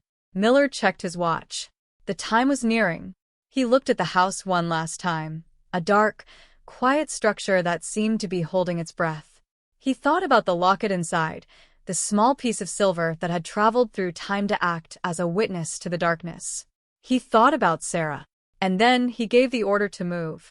The shadow was about to be broken, and the long, cold silence of 1995 was about to be replaced by the harsh, blinding light of justice, leaving the town of Oak Haven to wake up to a reality they never could have imagined, and a past they would never be able to forget. The dawn that broke over Oak Haven on that Tuesday was not a gentle awakening. It was a violent intrusion of light, a piercing clarity that demanded the town finally look at what had been festering beneath its surface for 21 years. As the tactical team breached the perimeter of the residence, the silence of the neighborhood, a silence that had felt sacred, preserved, and inviolable, was shattered by the authoritative, mechanical commands of the police. Doors were breached, floorboards groaned under the weight of heavy tactical boots, and the artificial calm that Robert had so meticulously cultivated over 2 decades dissolved in an instant. There was no resistance, no cinematic standoff. There was only the sound of a man being stripped of his anonymity. He was found in his kitchen, a cup of coffee still steaming on the table, staring out at the trees with a gaze that suggested he had been expecting this moment for a lifetime. When the officers pinned him to the floor, the mask finally fell. The neighbor, the father, the civic-minded citizen, he vanished, replaced by a shell of a man whose posture, whose eyes, whose very existence screamed of a long-standing, singular, and deeply depraved obsession. Sergeant Miller entered the house as the perimeter was secured. His pulse was a frantic, rhythmic pounding in his ears, a sound that competed with the distant, growing cacophony of sirens and the murmur of neighbors emerging from their homes, wrapped in bathrobes and disbelief. Walking through the house was a surreal experience. It was a museum of suburban perfection, polished hardwood, framed photos of local landscapes, an organized collection of books, and a kitchen that smelled of freshly ground beans. It was the house of a man who belonged. But Miller wasn't looking at the decor. He was looking for the void. He walked past the living room, his eyes scanning the shelves where they had seen him through the lens of a camera, the place where the wooden box had been kept. It was gone. His heart plummeted. Had he destroyed it? Had he realized they were coming and managed to dispose of the only physical link to the 1995 abduction? He stepped into the bedroom, his flashlight cutting through the gloom, and his beam landed on a small, disguised wall safe, hanging slightly ajar. The wooden box sat on the carpeted floor, discarded, its contents spilled out like the guts of a secret. There it was, the silver locket. It caught the light of Miller's flashlight, a dull, tarnished glow that seemed to emanate from the very core of the tragedy. He knelt, his knees popping in the silence, and looked at it. It was exactly as described in the old reports, exactly as the witness had described, a relic of a life cut short. He didn't touch it. He let the evidence team handle the preservation, but he stared at it for a long, heavy moment. In that silver pendant, he saw the entirety of the last 21 years. He saw the failed leads, the sleepless nights, the grieving parents, and the weight of a town's collective trauma. He saw the face of Sarah, frozen in her youth, preserved in the cold, unyielding metal. The discovery was not a triumph. It was a physical weight, a crushing, suffocating reality that the monster hadn't just been in their town. He had been keeping a piece of his victim as a trophy, a secret anchor to his own depravity. The room felt smaller, the air more difficult to breathe, as the implications of what they had found began to radiate through the house and into the streets outside. Outside, the neighborhood was beginning to erupt. The initial confusion of the early morning had given way to a frantic, buzzing curiosity. Cars were slowing down, windows were being rolled down, and the familiar faces of neighbors were twisted into masks of horror. They were watching the man they had known for years being led away in handcuffs, his head bowed, his face obscured by the uniform of the arresting officer. The whispers were immediate and sharp.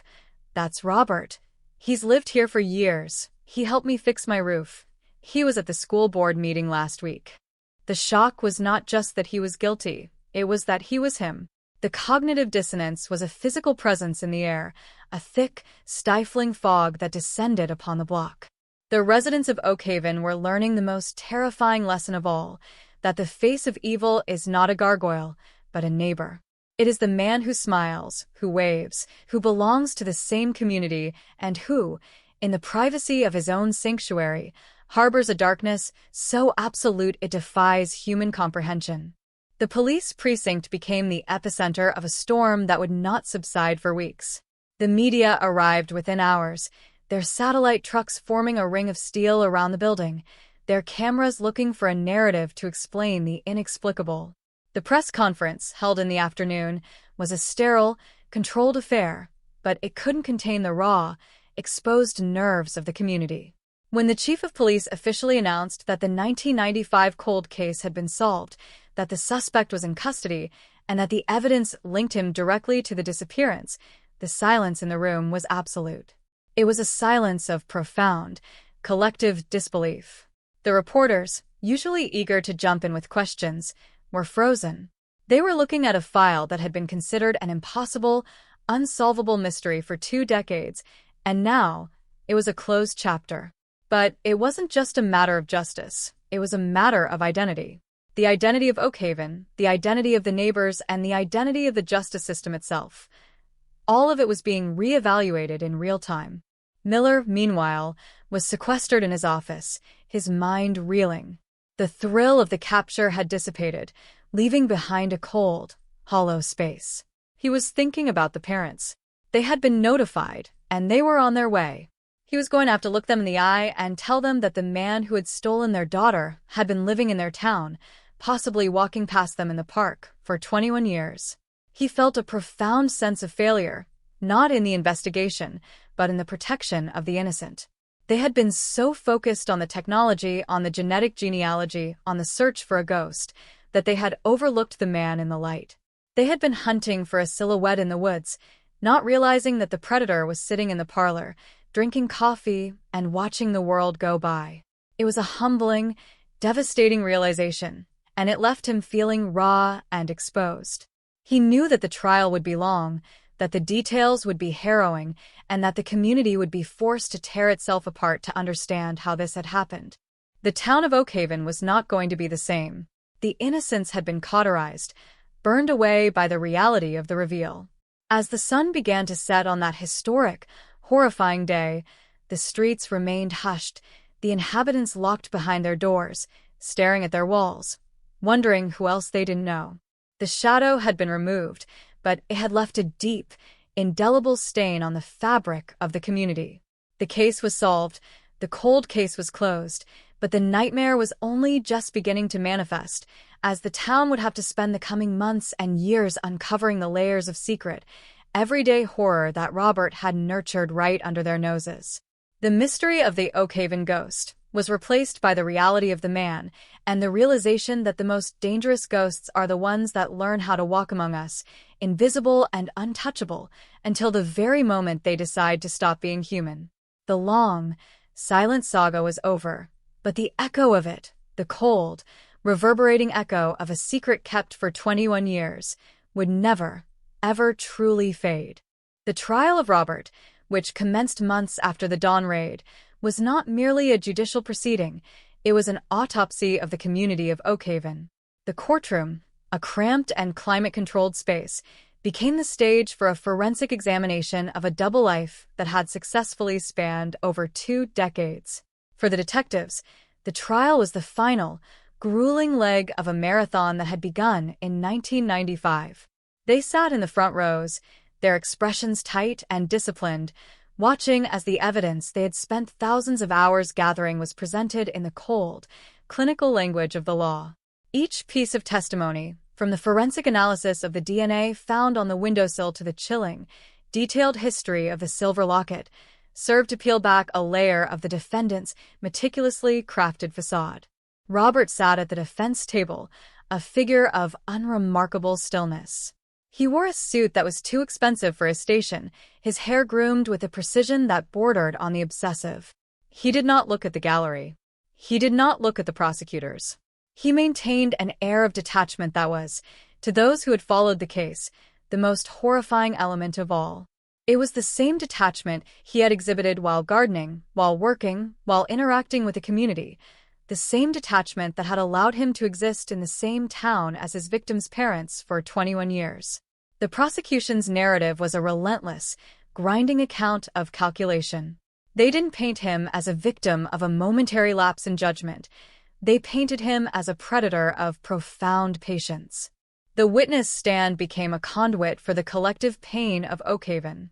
The victim's mother, a woman who had carried the weight of her daughter's absence like a second skin, provided testimony that brought the courtroom to a dead, absolute silence.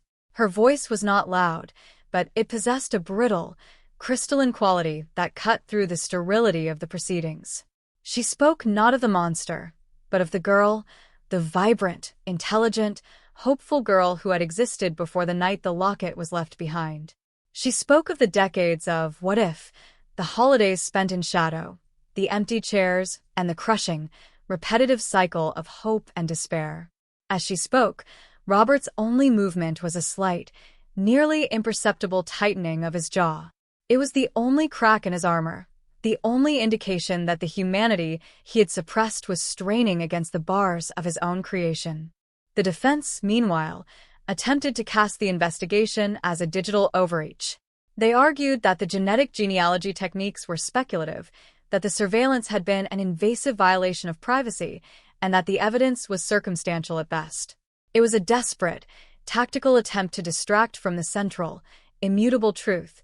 The DNA didn't lie, and the locket, that small, silver witness to the horror, was an artifact that could not be explained away. The prosecution's rebuttal was a masterclass in synthesis, connecting the genetic data, the witness reports from 1995, and the physical possession of the trophy into a singular, undeniable thread of guilt. They weren't just proving he was there, they were proving he had never left the scene of the crime, not in his mind, and not in his behavior. Outside the courthouse, the mood was one of turbulent catharsis. The town had become a media spectacle, a magnet for those who thrived on the fringes of tragedy. Protesters gathered with signs. Onlookers flocked to see the faces of the investigators, and the local news cycle became an endless loop of analysis and speculation. But for the people of Oakhaven, it was a period of profound internal fracture. Long-standing friendships were strained by arguments about who knew what, who was suspicious of whom, and why no one had seen the monster behind the neighbor's mask. The trial forced them to confront their own complacency, their own tendency to trust the familiar simply because it was familiar. The Oakhaven ghost was no longer a story to be told. He was a man who had sat at their dinner tables, who had attended their town meetings, and whose presence had poisoned the air they breathed. The tension within the courtroom reached its zenith during the closing arguments. The prosecutor stood before the jury, his voice low and deliberate, weaving the narrative of the last 21 years into a coherent, devastating indictment. He spoke of the locket not as an object, but as a map of a killer's soul, a record of a life stolen for no other reason than the pleasure of theft. He urged the jury to look past the suit, the groomed hair, and the air of normalcy, and to see the man who had lived for 2 decades in a house built on a foundation of blood. Robert's defense attorney, a man clearly drained by the weight of the evidence, offered only a perfunctory plea for doubt, his voice lacking the conviction that the case required. The jury retired to the deliberation room, and the silence that descended upon the courthouse was a living, breathing thing. For the detectives, those hours of deliberation were the longest of their lives. They had crossed the finish line of the investigation, but the verdict was the final barrier.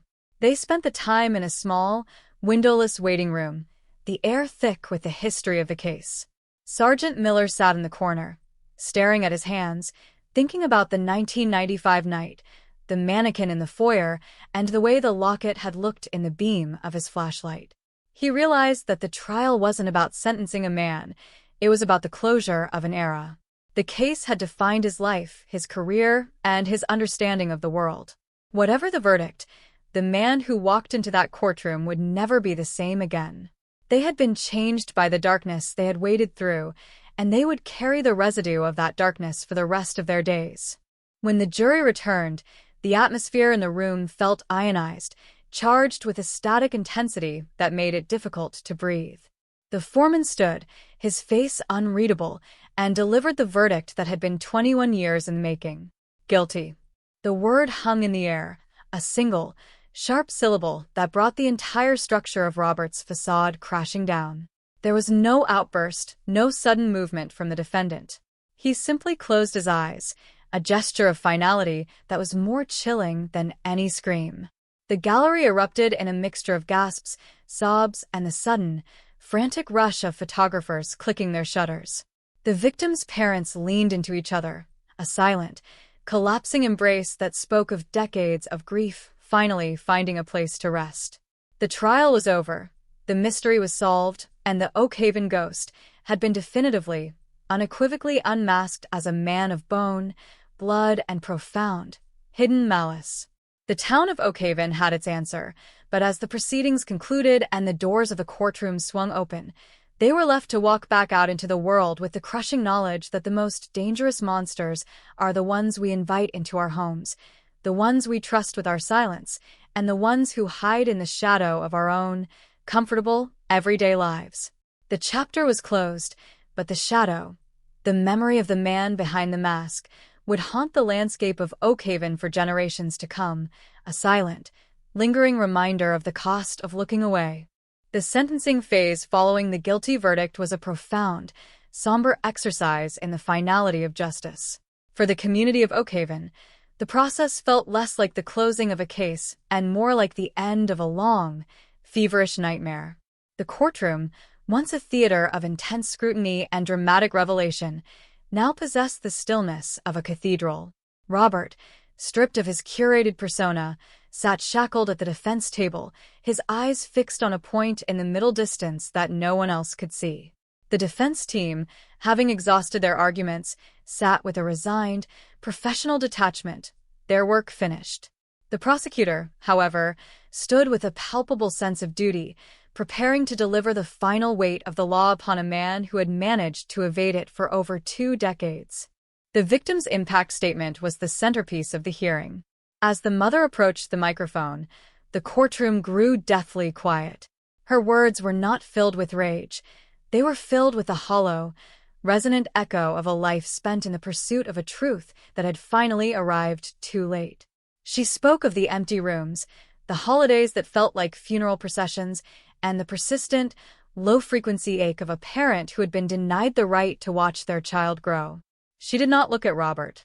She looked directly at the judge, her voice steady and articulate, laying bare the true cost of his secret. She explained that the crime wasn't just the act of violence in 1995, it was the theft of the future, the erosion of their peace, and the deliberate construction of a life built on a foundation of stolen time. Every word was a stone placed upon the heap of Robert's culpability, a testament to the fact that his 21 years of silence were not just a survival strategy, but an ongoing, secondary act of violence against their family. When the judge finally handed down the sentence, the maximum allowed under the law, with no chance for parole, it was greeted not with applause, but with a collective, audible release of breath from the gallery. It was an objective, definitive punctuation mark on a case that had resisted resolution for so long. Robert was escorted from the courtroom, his movements stiff and mechanical, a man already vanishing into the bureaucracy of the prison system. As he passed the gallery, he did not look up. He had spent his life hiding in the light, and now, as he was relegated to the darkness of a cell, he seemed to acknowledge, for the first time, that the world he had occupied, the world of normalcy, of neighbors, of the routine of the day, was permanently closed to him. For the detectives who had chased this ghost for more than half of their professional lives, the moment was profoundly surreal. Sergeant Miller stood in the back of the courtroom, watching the bailiffs lead Robert away, and felt a strange, cold emptiness in his chest. The hunt was over. The adrenaline that had fueled his nights and structured his days for 21 years was suddenly gone, replaced by a silence that was almost as deafening as the mystery had once been. He walked out of the courthouse and into the bright, uncompromising afternoon sun, feeling the weight of the city around him in a new way. He realized that they had succeeded. They had brought the predator to justice, but they had also been forced to witness the total disassembly of the town's collective sense of safety. They had uncovered the truth, but they had also unleashed a reality that would haunt Oakhaven for as long as anyone remembered the name of the victim.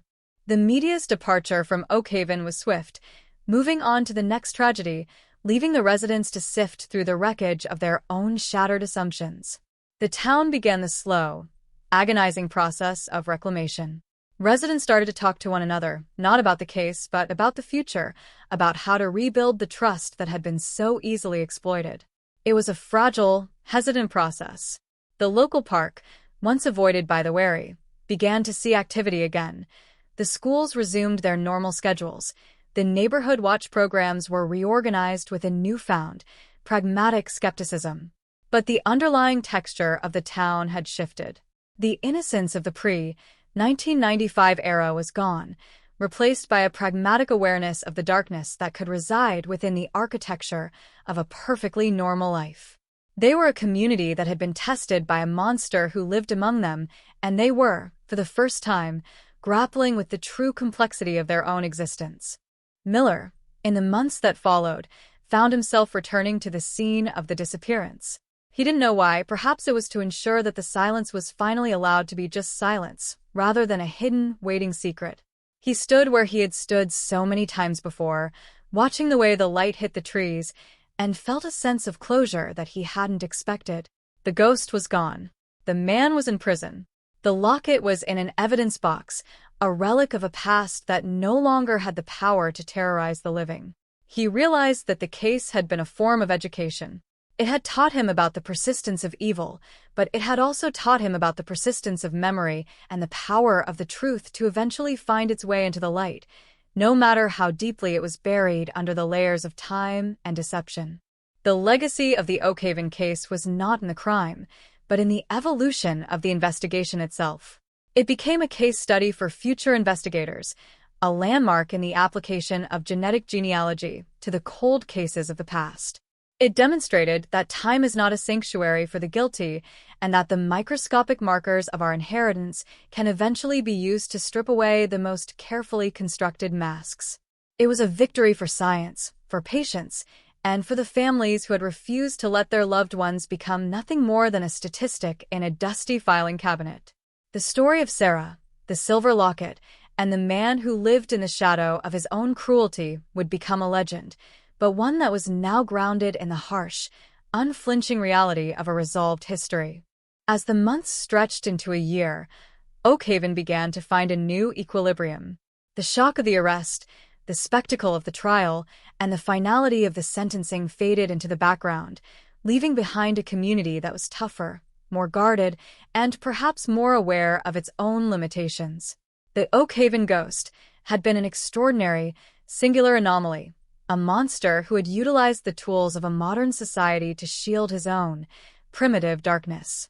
He was an exception, not a rule, but the memory of him would remain a permanent part of the town's DNA. It was a lesson in the fragility of social contracts, the importance of civic vigilance, and the necessity of never, ever assuming that the world we see is the only one that exists. The case was closed, the archives were sealed, and the community of Oakhaven returned to the business of living, but they did so with a newfound appreciation for the light and a clear-eyed understanding of the shadows that can wait, for decades, just beneath the surface of the perfectly ordinary. The silence had been broken, the truth had been spoken, and the ghost that had haunted the foothills of California had finally been laid to rest in the cold, unyielding reality of a life behind bars.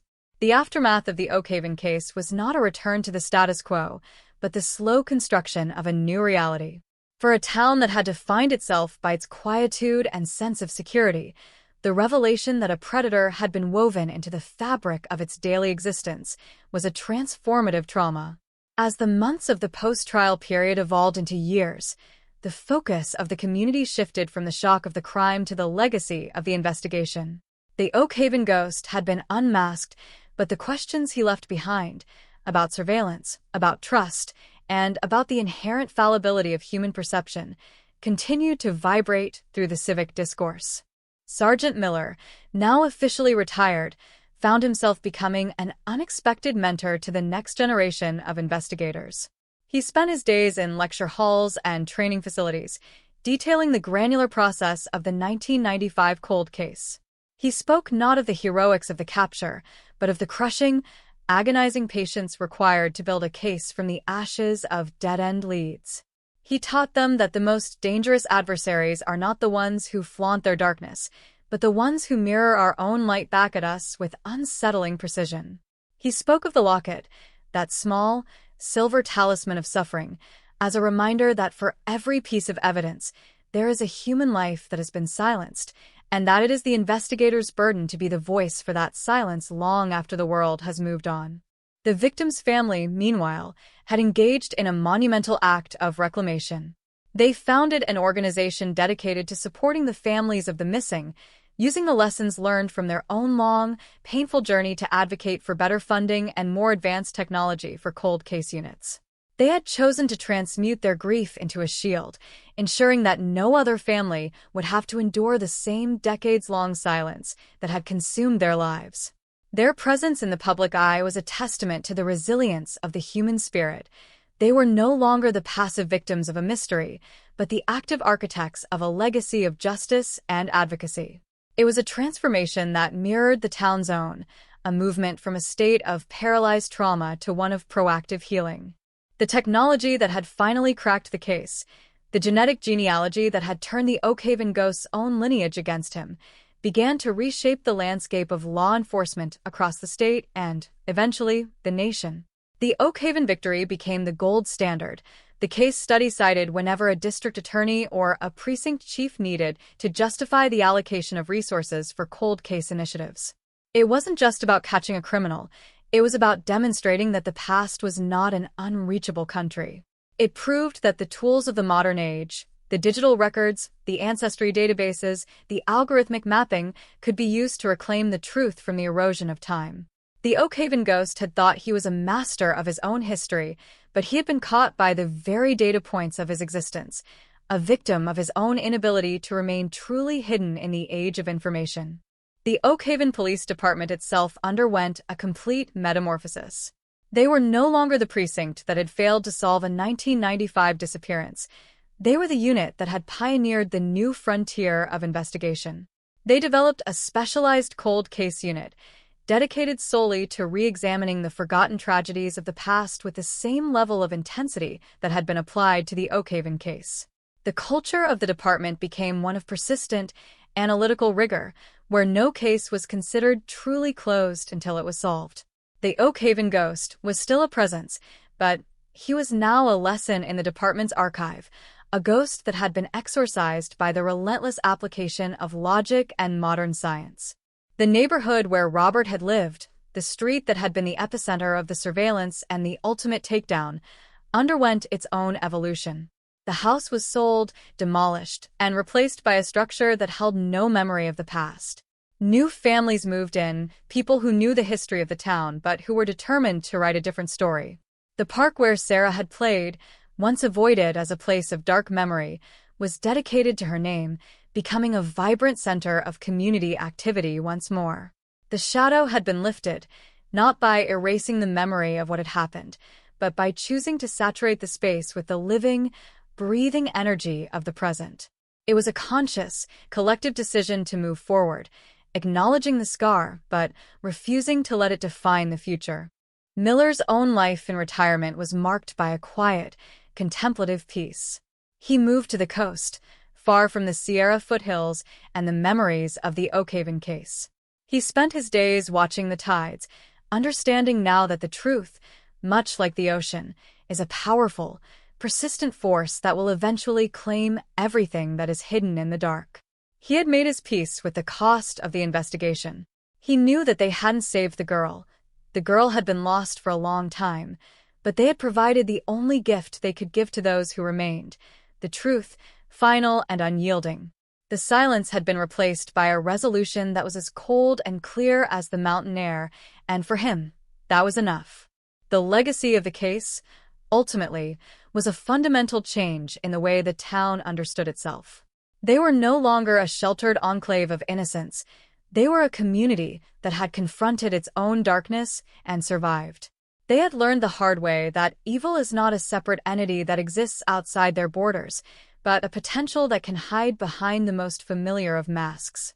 They had become a community that watched, not with suspicion, but with a refined awareness of the human condition. They were more connected, more vigilant, and more deeply invested in the health and safety of their neighbors. The Oakhaven case had been a tragedy of epic proportions, a dark and harrowing saga that had torn at the seams of their world, but in the end, it had also become the anvil upon which a more resilient, more cohesive community was forged. As the years continue to roll on, the memory of the 1995 disappearance will continue to fade, eventually becoming little more than a historical footnote in the archives of California crime. But for those who lived through it, for those who participated in the search, and for those whose lives were forever altered by the revelation of the truth, the case will remain a profound, defining experience. It will be remembered as the moment the town stared into the abyss and refused to blink. It will be remembered as the triumph of the truth over the convenient lie, and as the triumph of the relentless, human desire for justice over the cold, calculated entropy of the past. The ghost of Oakhaven has been laid to rest, and in its place, there is only the ongoing, persistent, and essential business of living in a world that is a little brighter, a little clearer, and a little more aware of the shadows that can wait for a lifetime for the right moment to be seen. The story is finished, the files are closed, and the silence has been replaced by the enduring, unshakable weight of a truth that can no longer be hidden. The final chapter of the Oakhaven mystery was not written in a courtroom or a laboratory, but in the collective memory of a town that had finally reclaimed its own narrative. Years after the verdict, the rhythm of life in the Sierra foothills had returned to a state of grace, though it was a grace tempered by the hard-won wisdom of the past. The Oakhaven ghost had ceased to be a terrifying urban legend and had become a settled, albeit grim, part of history. The transition from the acute horror of the arrest to the chronic acceptance of the past was the ultimate victory for a community that had refused to remain a casualty of its own tragedy. Sergeant Miller, now far removed from the precinct, would occasionally receive letters, not from the press or true crime enthusiasts, but from people who had been touched by the case in ways that had nothing to do with the sensationalism of the crime. They were letters from parents, from law enforcement officers in distant states, and from individuals who had been inspired to enter the field of genetic genealogy because of the Oakhaven breakthrough. They wrote to express gratitude for the standard that had been set, a standard that proved that no matter how much time had elapsed, no matter how cold the trail had grown, the truth remained reachable. For Miller, these letters were the only medals that mattered. They were proof that the pain of the investigation had not been in vain, and that the long, dark, and silent chapter of the 1995 disappearance had paved a way for a brighter, more accountable future for victims everywhere. The victim's family had reached a place of profound, quiet stability. The organization they had built grew into a national beacon of hope, a network that connected families of the missing with the resources, the investigators, and the genetic data they needed to secure their own breakthroughs. They had become the architects of a new kind of justice, one that prioritized the humanity of the victim over the anonymity of the perpetrator. Their legacy was not the tragedy itself, but the thousands of lives that had been touched by the resources they had provided. They had turned their daughter's absence into a presence that was felt in every cold case unit in the country, a guiding light that reminded those in the field that behind every file, every smudge of DNA, and every piece of evidence, there was a story that deserved to be told. In the archives of the Oakhaven Police Department, the physical files of the 1995 case were eventually digitized and stored, the cardboard boxes retired to a climate-controlled facility where they would be preserved for posterity. They were no longer the active, festering pulse of the precinct. They were a completed record, a testament to the fact that the department had faced its greatest failure and transformed it into its greatest success. The new officers who walked those halls were trained on the Oakhaven case, learning not just the technical skills of genetic genealogy, but the moral imperative of persistence. They learned that the badge they wore was a commitment to the truth, and that the pursuit of justice was a marathon that did not end until the question of what happened had been answered with absolute, indisputable certainty. The landscape of Oakhaven itself continued to evolve. The suburban sprawl that had once seemed to be erasing the history of the foothills was now being integrated into a framework that valued the town's history, scars and all. The memorial park in Sarah's name had become a sanctuary, a place where people gathered to celebrate, to play, and to exist in a space that had been reclaimed from the darkness. It was a space that acknowledged the past but was fundamentally oriented toward the future, a tangible representation of the town's decision to embrace life in the wake of such profound loss. The trees that had once been seen as silent witnesses to a predator were now seen as part of the living, breathing heart of the community, standing tall and resilient against the passage of time. As for the man who had been the Oakhaven ghost, he had faded into the impersonal, gray anonymity of the prison system. The monster who had thrived in the light of day, the neighbor who had successfully played his part for 21 years, was now a name on a manifest, a number in a database, an object lesson in the ultimate failure of the dark. He had lost his control, his autonomy, and his history. He was a non-entity, a shadow that had been stripped of its substance and relegated to the absolute margins of existence.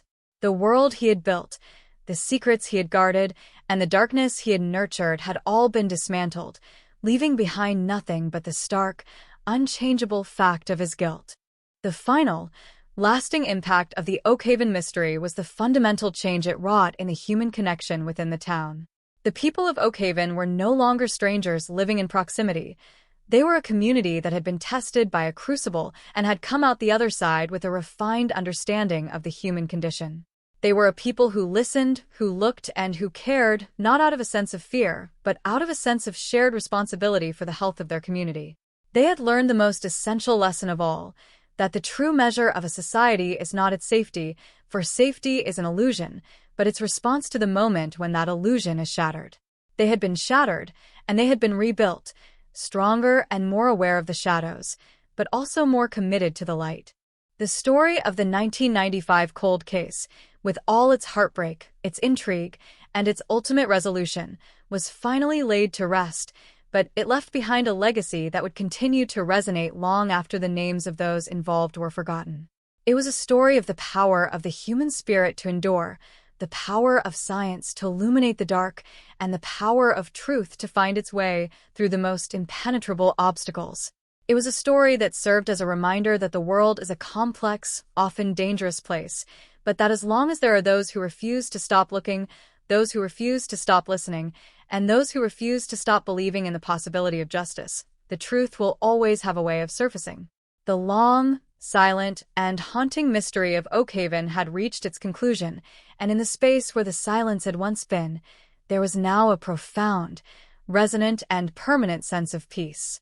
The ghost was gone, the case was closed, and the town of Oakhaven was, at long last, whole again, standing together in the light of a future that they had earned through the resilience of their own hearts and the relentless pursuit of the truth that had been hidden for 21 years. They were a community that had lived through the unthinkable, and they were, at the final count, a community that had survived to witness the arrival of a new, unwavering dawn. The finality of the Oakhaven case did not arrive with a thunderclap, but rather with the gradual, persistent settling of dust. When the last legal motions were filed and the final echoes of the trial faded from the public consciousness, what remained was not just the resolution of a crime, but the establishment of a new cultural literacy regarding the past. The Oakhaven saga had become a foundational text for the community, a shared memory that served as a bulwark against the complacency that had allowed the predator to dwell among them for so long. The town had evolved into a living memorial, not to the darkness, but to the collective act of waking up. In the years that followed, the architecture of Oakhaven itself seemed to reflect this shift. The spaces that had once been marked by the heavy, invisible presence of the ghost were now filled with the kinetic energy of growth. The old, decaying infrastructure of the 90s had been largely replaced, as if the town were physically shedding the skin of the era that had been poisoned by the 1995 disappearance. Yet, beneath the new facade, there was an enduring respect for the history that had been excavated. The Cold Case Unit, now a permanent and highly regarded fixture of the county's investigative landscape, served as a constant reminder that the past was never truly finished. It was a department that operated with a profound sense of humility, knowing that their greatest successes and their most terrifying failures were built on the foundation of the Oakhaven experience. Sergeant Miller, in his quiet life by the sea, eventually found that the story of the case had outgrown him. He would see it referenced in textbooks, hear it discussed in documentaries, and witness its impact on the development of forensic policy, and he would realize that the Oakhaven ghost had become something much larger than a single man's depravity. It had become a symbol of the tension between the privacy of the individual and the necessity of the collective good. The debate over genetic genealogy, which had been the catalyst for the breakthrough, continued to rage in legislative halls, and Miller, as an observer, recognized that the price of their victory had been the permanent sacrifice of the illusion of total anonymity. They had entered an era where our biological code was as accessible as a fingerprint, and the Oakhaven case stood as the most vivid illustration of the implications of that shift. The victims' parents, through their tireless advocacy, had shifted the conversation from vengeance to protection.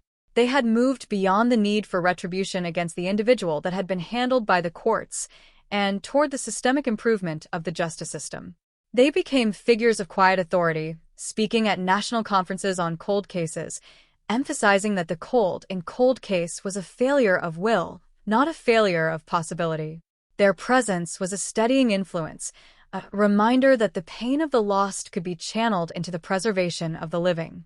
Their daughter, Sarah, who had been a name in a headline and a face on a milk carton, was finally recognized for the person she'd been, a light that had been extinguished too soon, but one that had, in its absence, sparked a fire that would burn for decades in the pursuit of justice. The broader implications of the trial and the subsequent revelations rippled out far beyond the borders of California. Other towns, other communities, and other precincts began to re-examine their own forgotten cases with a new, aggressive skepticism. The Oak Haven model, that synthesis of traditional detective work and cutting-edge genetic data analysis, became the blueprint. It was a quiet revolution in the field of criminal justice, a systematic dismantling of the idea that time could provide a safe haven for the wicked. The Oak Haven ghost, in his desperate attempt to remain hidden, had instead provided the key that would eventually lead to the unmasking of hundreds of other shadows across the country. His secrecy had become the mechanism of his own ultimate exposure, a poetic, if cold, irony that brought thousands of other families the closure they had once deemed impossible. As the decade drew to a close, the sense of urgency that had once defined the search for the killer gave way to a reflective, historical perspective. The story was no longer a matter of headlines. It was a matter of heritage. The children of Oak Haven grew up knowing the story, not as a frightening campfire tale, but as a lesson in the complexity of the world they occupied.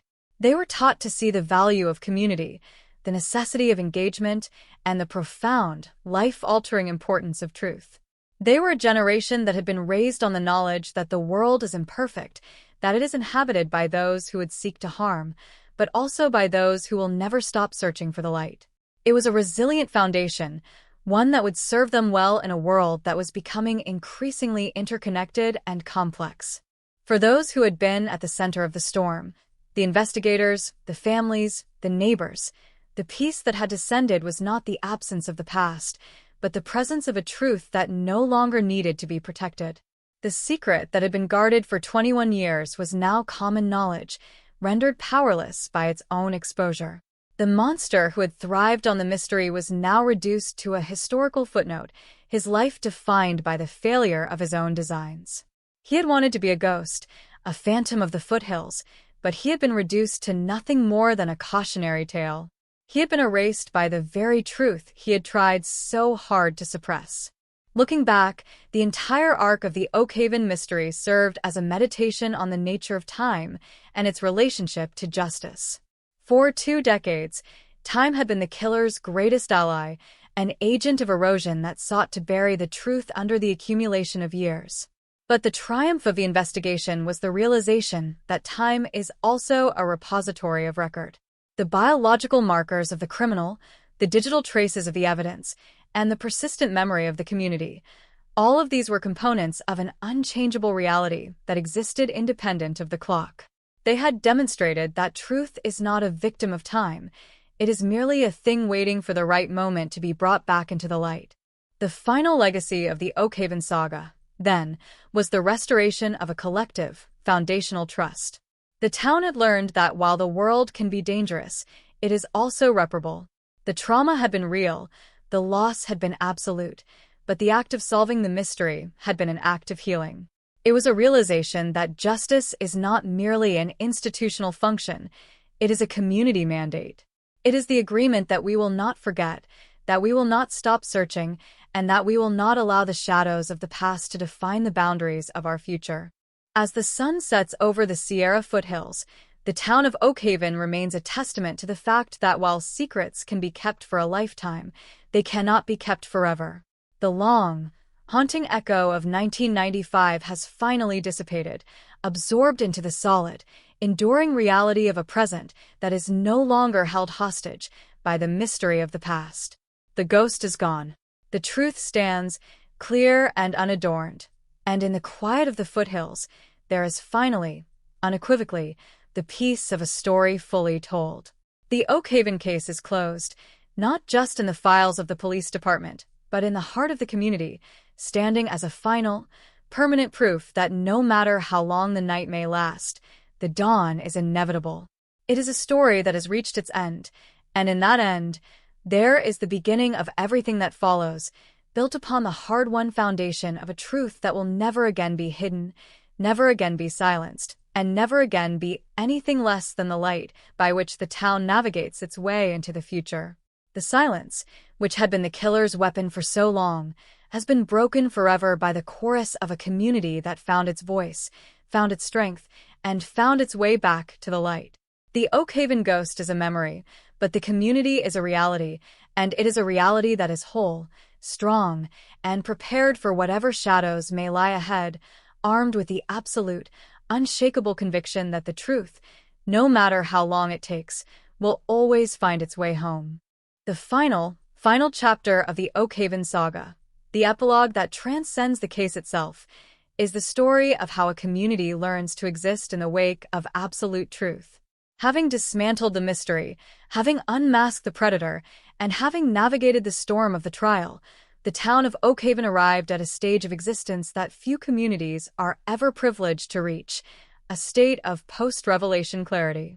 The Oak Haven ghost had been not just a criminal, but a catalyst, a dark, necessary engine that forced the town to confront the fragility of its own social architecture.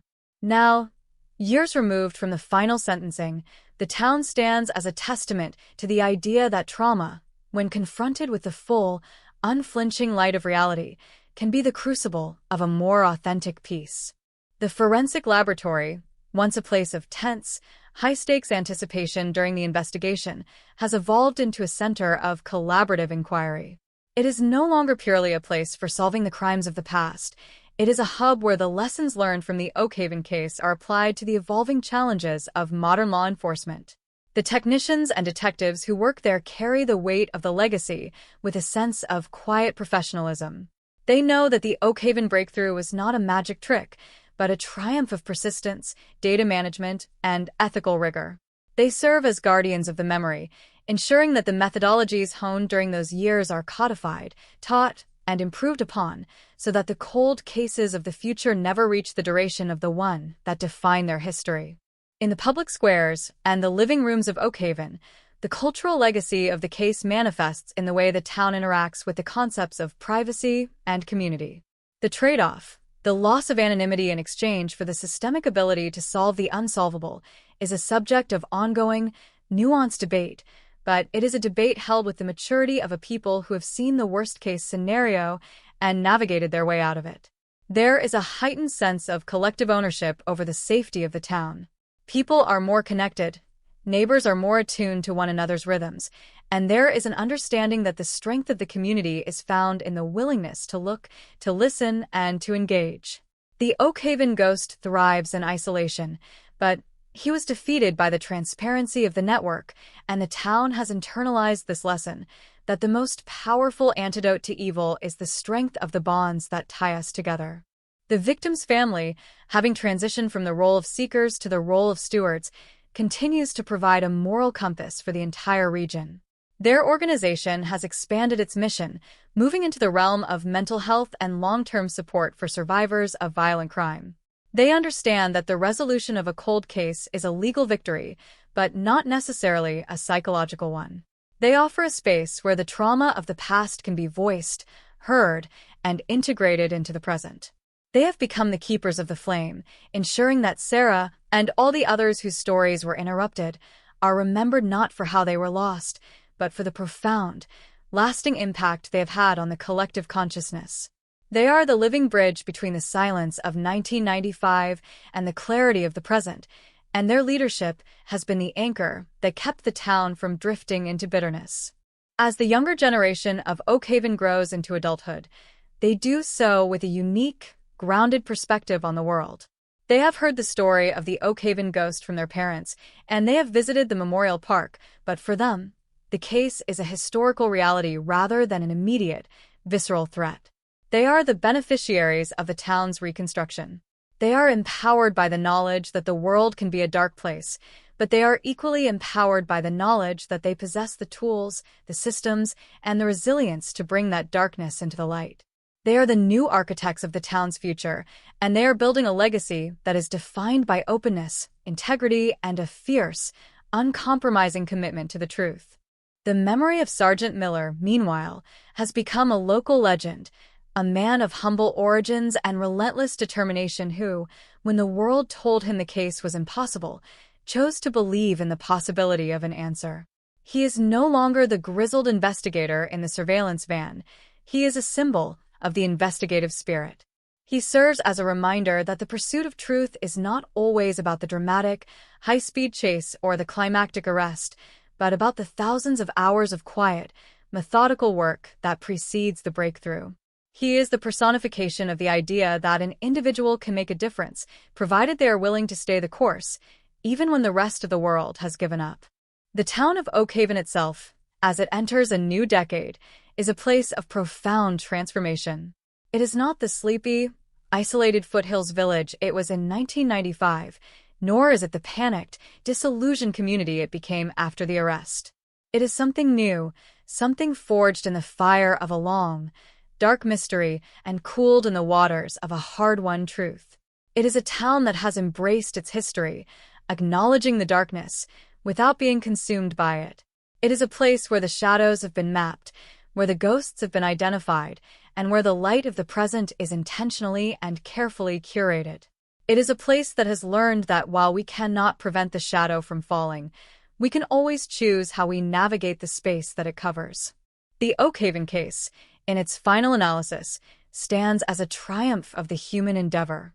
It is a story that confirms the suspicion that, despite the complexity and the uncertainty of our existence, there is a fundamental order to the universe that seeks to reveal the truth. It is a story that proves that the barriers we erect, the barriers of time, of distance, and of calculated deception, are ultimately permeable to the relentless pressure of human persistence. It is a story that serves as a final, permanent rebuttal to the idea that some things are simply unsolvable. Nothing is unsolvable if there is a will to see it through to the end, if there is a commitment to the data, and if there is a courage to face the truth, no matter how much it threatens to dismantle the world we have constructed. As the night descends once more upon the foothills of the Sierra, the town of Oak Haven exists in a state of quiet, vigilant grace. The streets are calm, the homes are filled with the sounds of daily life, and the memory of the past is held in a tender, careful balance.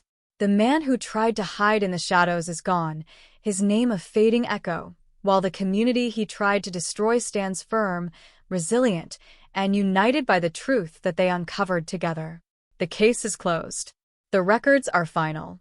The silence has been permanently replaced by the vibrant, messy, and undeniable reality of a community that has survived its own nightmare and come out the other side. This, then, is the true ending of the Oak Haven saga. Not the arrest, not the trial, and not even the resolution, but the enduring, unshakable peace of a people who have earned the right to look into the dark and know, with absolute certainty, that they are no longer afraid. The dawn has arrived, the light is clear, and the story of the Oak Haven ghost is now and forever a finished thing, a shadow that has been fully, completely, and finally dissipated by the arrival of the morning. The town remains, the truth endures, and the future, once held captive by the uncertainty of the past, is finally, beautifully, and forever their own to navigate. The final movement of the Oak Haven Chronicle is not a period, but an ellipsis, a lingering resonance that extends beyond the resolution of the crime and into the very definition of justice in the modern era. As the years have accumulated since the sentencing, the town has become an unintentional monument to the evolution of accountability. The Oak Haven case transitioned from a local tragedy into an enduring philosophical question. How do we define closure in a world where the records of our past are increasingly permanent, searchable, and interconnected? The town has become a living laboratory for this question, demonstrating that true resolution is not a single event, but a continuous commitment to honesty. The detectives who worked the case, those who have since retired and those who remain in the force, often gather on the anniversary of the final verdict. It is not a celebratory occasion, but a ritual of remembrance, a way to maintain the connection to the reality of the work they performed. They speak of the shift in their professional identity. They acknowledge that they were part of a turning point in history, the moment when the unsolvable became a relic of a pre-digital age. They hold a profound respect for the victim, Sarah, whose memory is now inextricably linked to the success of the investigation. They realized that their work was not merely about finding a perpetrator, but about validating the intrinsic worth of the life that was stolen. The legacy of the Oakhaven case within the wider sphere of forensic science has been nothing short of transformative. The methodologies pioneered during the investigation, the integration of public ancestry databases with traditional investigative work, have become standard practice. The Oakhaven method is now a cornerstone of police academies, a pedagogical framework that emphasizes the necessity of lateral thinking and the exploitation of the digital footprint. Thousands of cases that were once marked as inactive have been reopened, analyzed with these new tools, and subsequently resolved. The Oakhaven ghost, in his attempt to be the ultimate enigma, inadvertently provided the roadmap for the systemic unmasking of hundreds of other predators. It is a profound, if unintended, irony. The man who valued his own secrecy above all else became the instrument by which the secrecy of countless others was destroyed. For the residents of Oakhaven, the integration of this history into their identity has been a slow, organic process. The town no longer fears the story. They own it. They have created a culture of transparency that is rare in small, insular communities. They acknowledge that they are a town with a past, and they do not attempt to scrub the reality of 1995 from their historical consciousness. Instead, they leverage that reality as a benchmark for their own civic health. They are a community that knows the cost of silence, and they are committed to ensuring that the conditions which allowed the predator to thrive, the social isolation, the unquestioned trust, the tendency to look the other way, do not find fertile ground in their future. The victims' parents have moved into the twilight of their years with a sense of hard-won serenity. Their work with their organization has left a permanent mark on the landscape of victim advocacy. They have ensured that the voices of the missing are never truly silenced, and that the resources available to families in crisis are more robust, more empathetic, and more effective than they were during the dark days of the 90s. They are the true heroes of the Oakhaven story, not the investigators, not the forensic scientists, but the people who endured the unthinkable, held on to their hope, and ultimately transformed their grief into a shield for others. Their resilience is the true moral heart of the chronicle, the narrative thread that binds the entire, harrowing saga together. The prison where the perpetrator spends his days has become a place of irrelevance. He is an old man now, his influence long since stripped away, his relevance reduced to the historical archive of a case that has been fully dissected. The darkness he once projected has been fully absorbed and neutralized by the systemic transparency of the new legal and social order. He is a ghost not in the sense of a lurking, terrifying presence, but in the sense of a non-entity, a man whose existence is entirely defined by the crime he committed and whose life is no longer his own. He is the ultimate object lesson in the futility of evil in an age that demands accountability. In the quiet hours of the morning, when the mist rolls off the foothills and covers the streets of Oakhaven in a familiar, blanket-like silence, the town feels different than it did 30 years ago. It is no longer a silence of fear, but a silence of awareness. The residents go about their business, dropping their children off at school, attending the farmer's market, working in their gardens, with an underlying, rhythmic sense of security that is not built on the absence of danger, but on the presence of vigilance. They know that the shadows are there, but they also know that the shadows have been mapped, and that the tools of the modern world are now firmly in their hands. The final, enduring takeaway from the Oakhaven Chronicle is that truth is not just a destination, it is a discipline. It is a daily practice of transparency, of questioning the familiar, and of refusing to let the convenience of not knowing override the imperative of the truth. The town of Oakhaven has become a bastion of this discipline. They are an ordinary place that has done an extraordinary thing. They have refused to let their tragedy be the final word.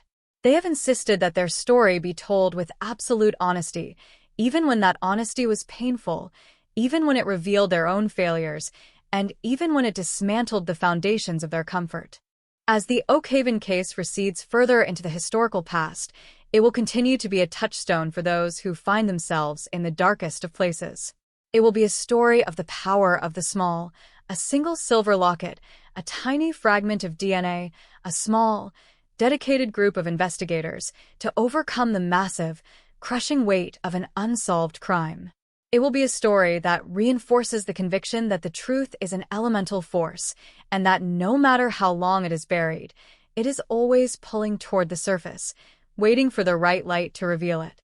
The saga of the Oakhaven ghost is complete, the records are sealed, and the community is whole, but the truth remains, persistent, clear, and unyielding, a light that will never again be extinguished by the silence of the night.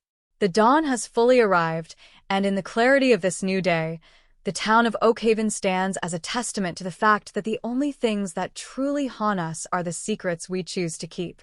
Once those secrets are spoken, the ghosts depart, and we are finally, beautifully, free to simply be. The mystery is over, the story is written, and the town is, forever and always, home.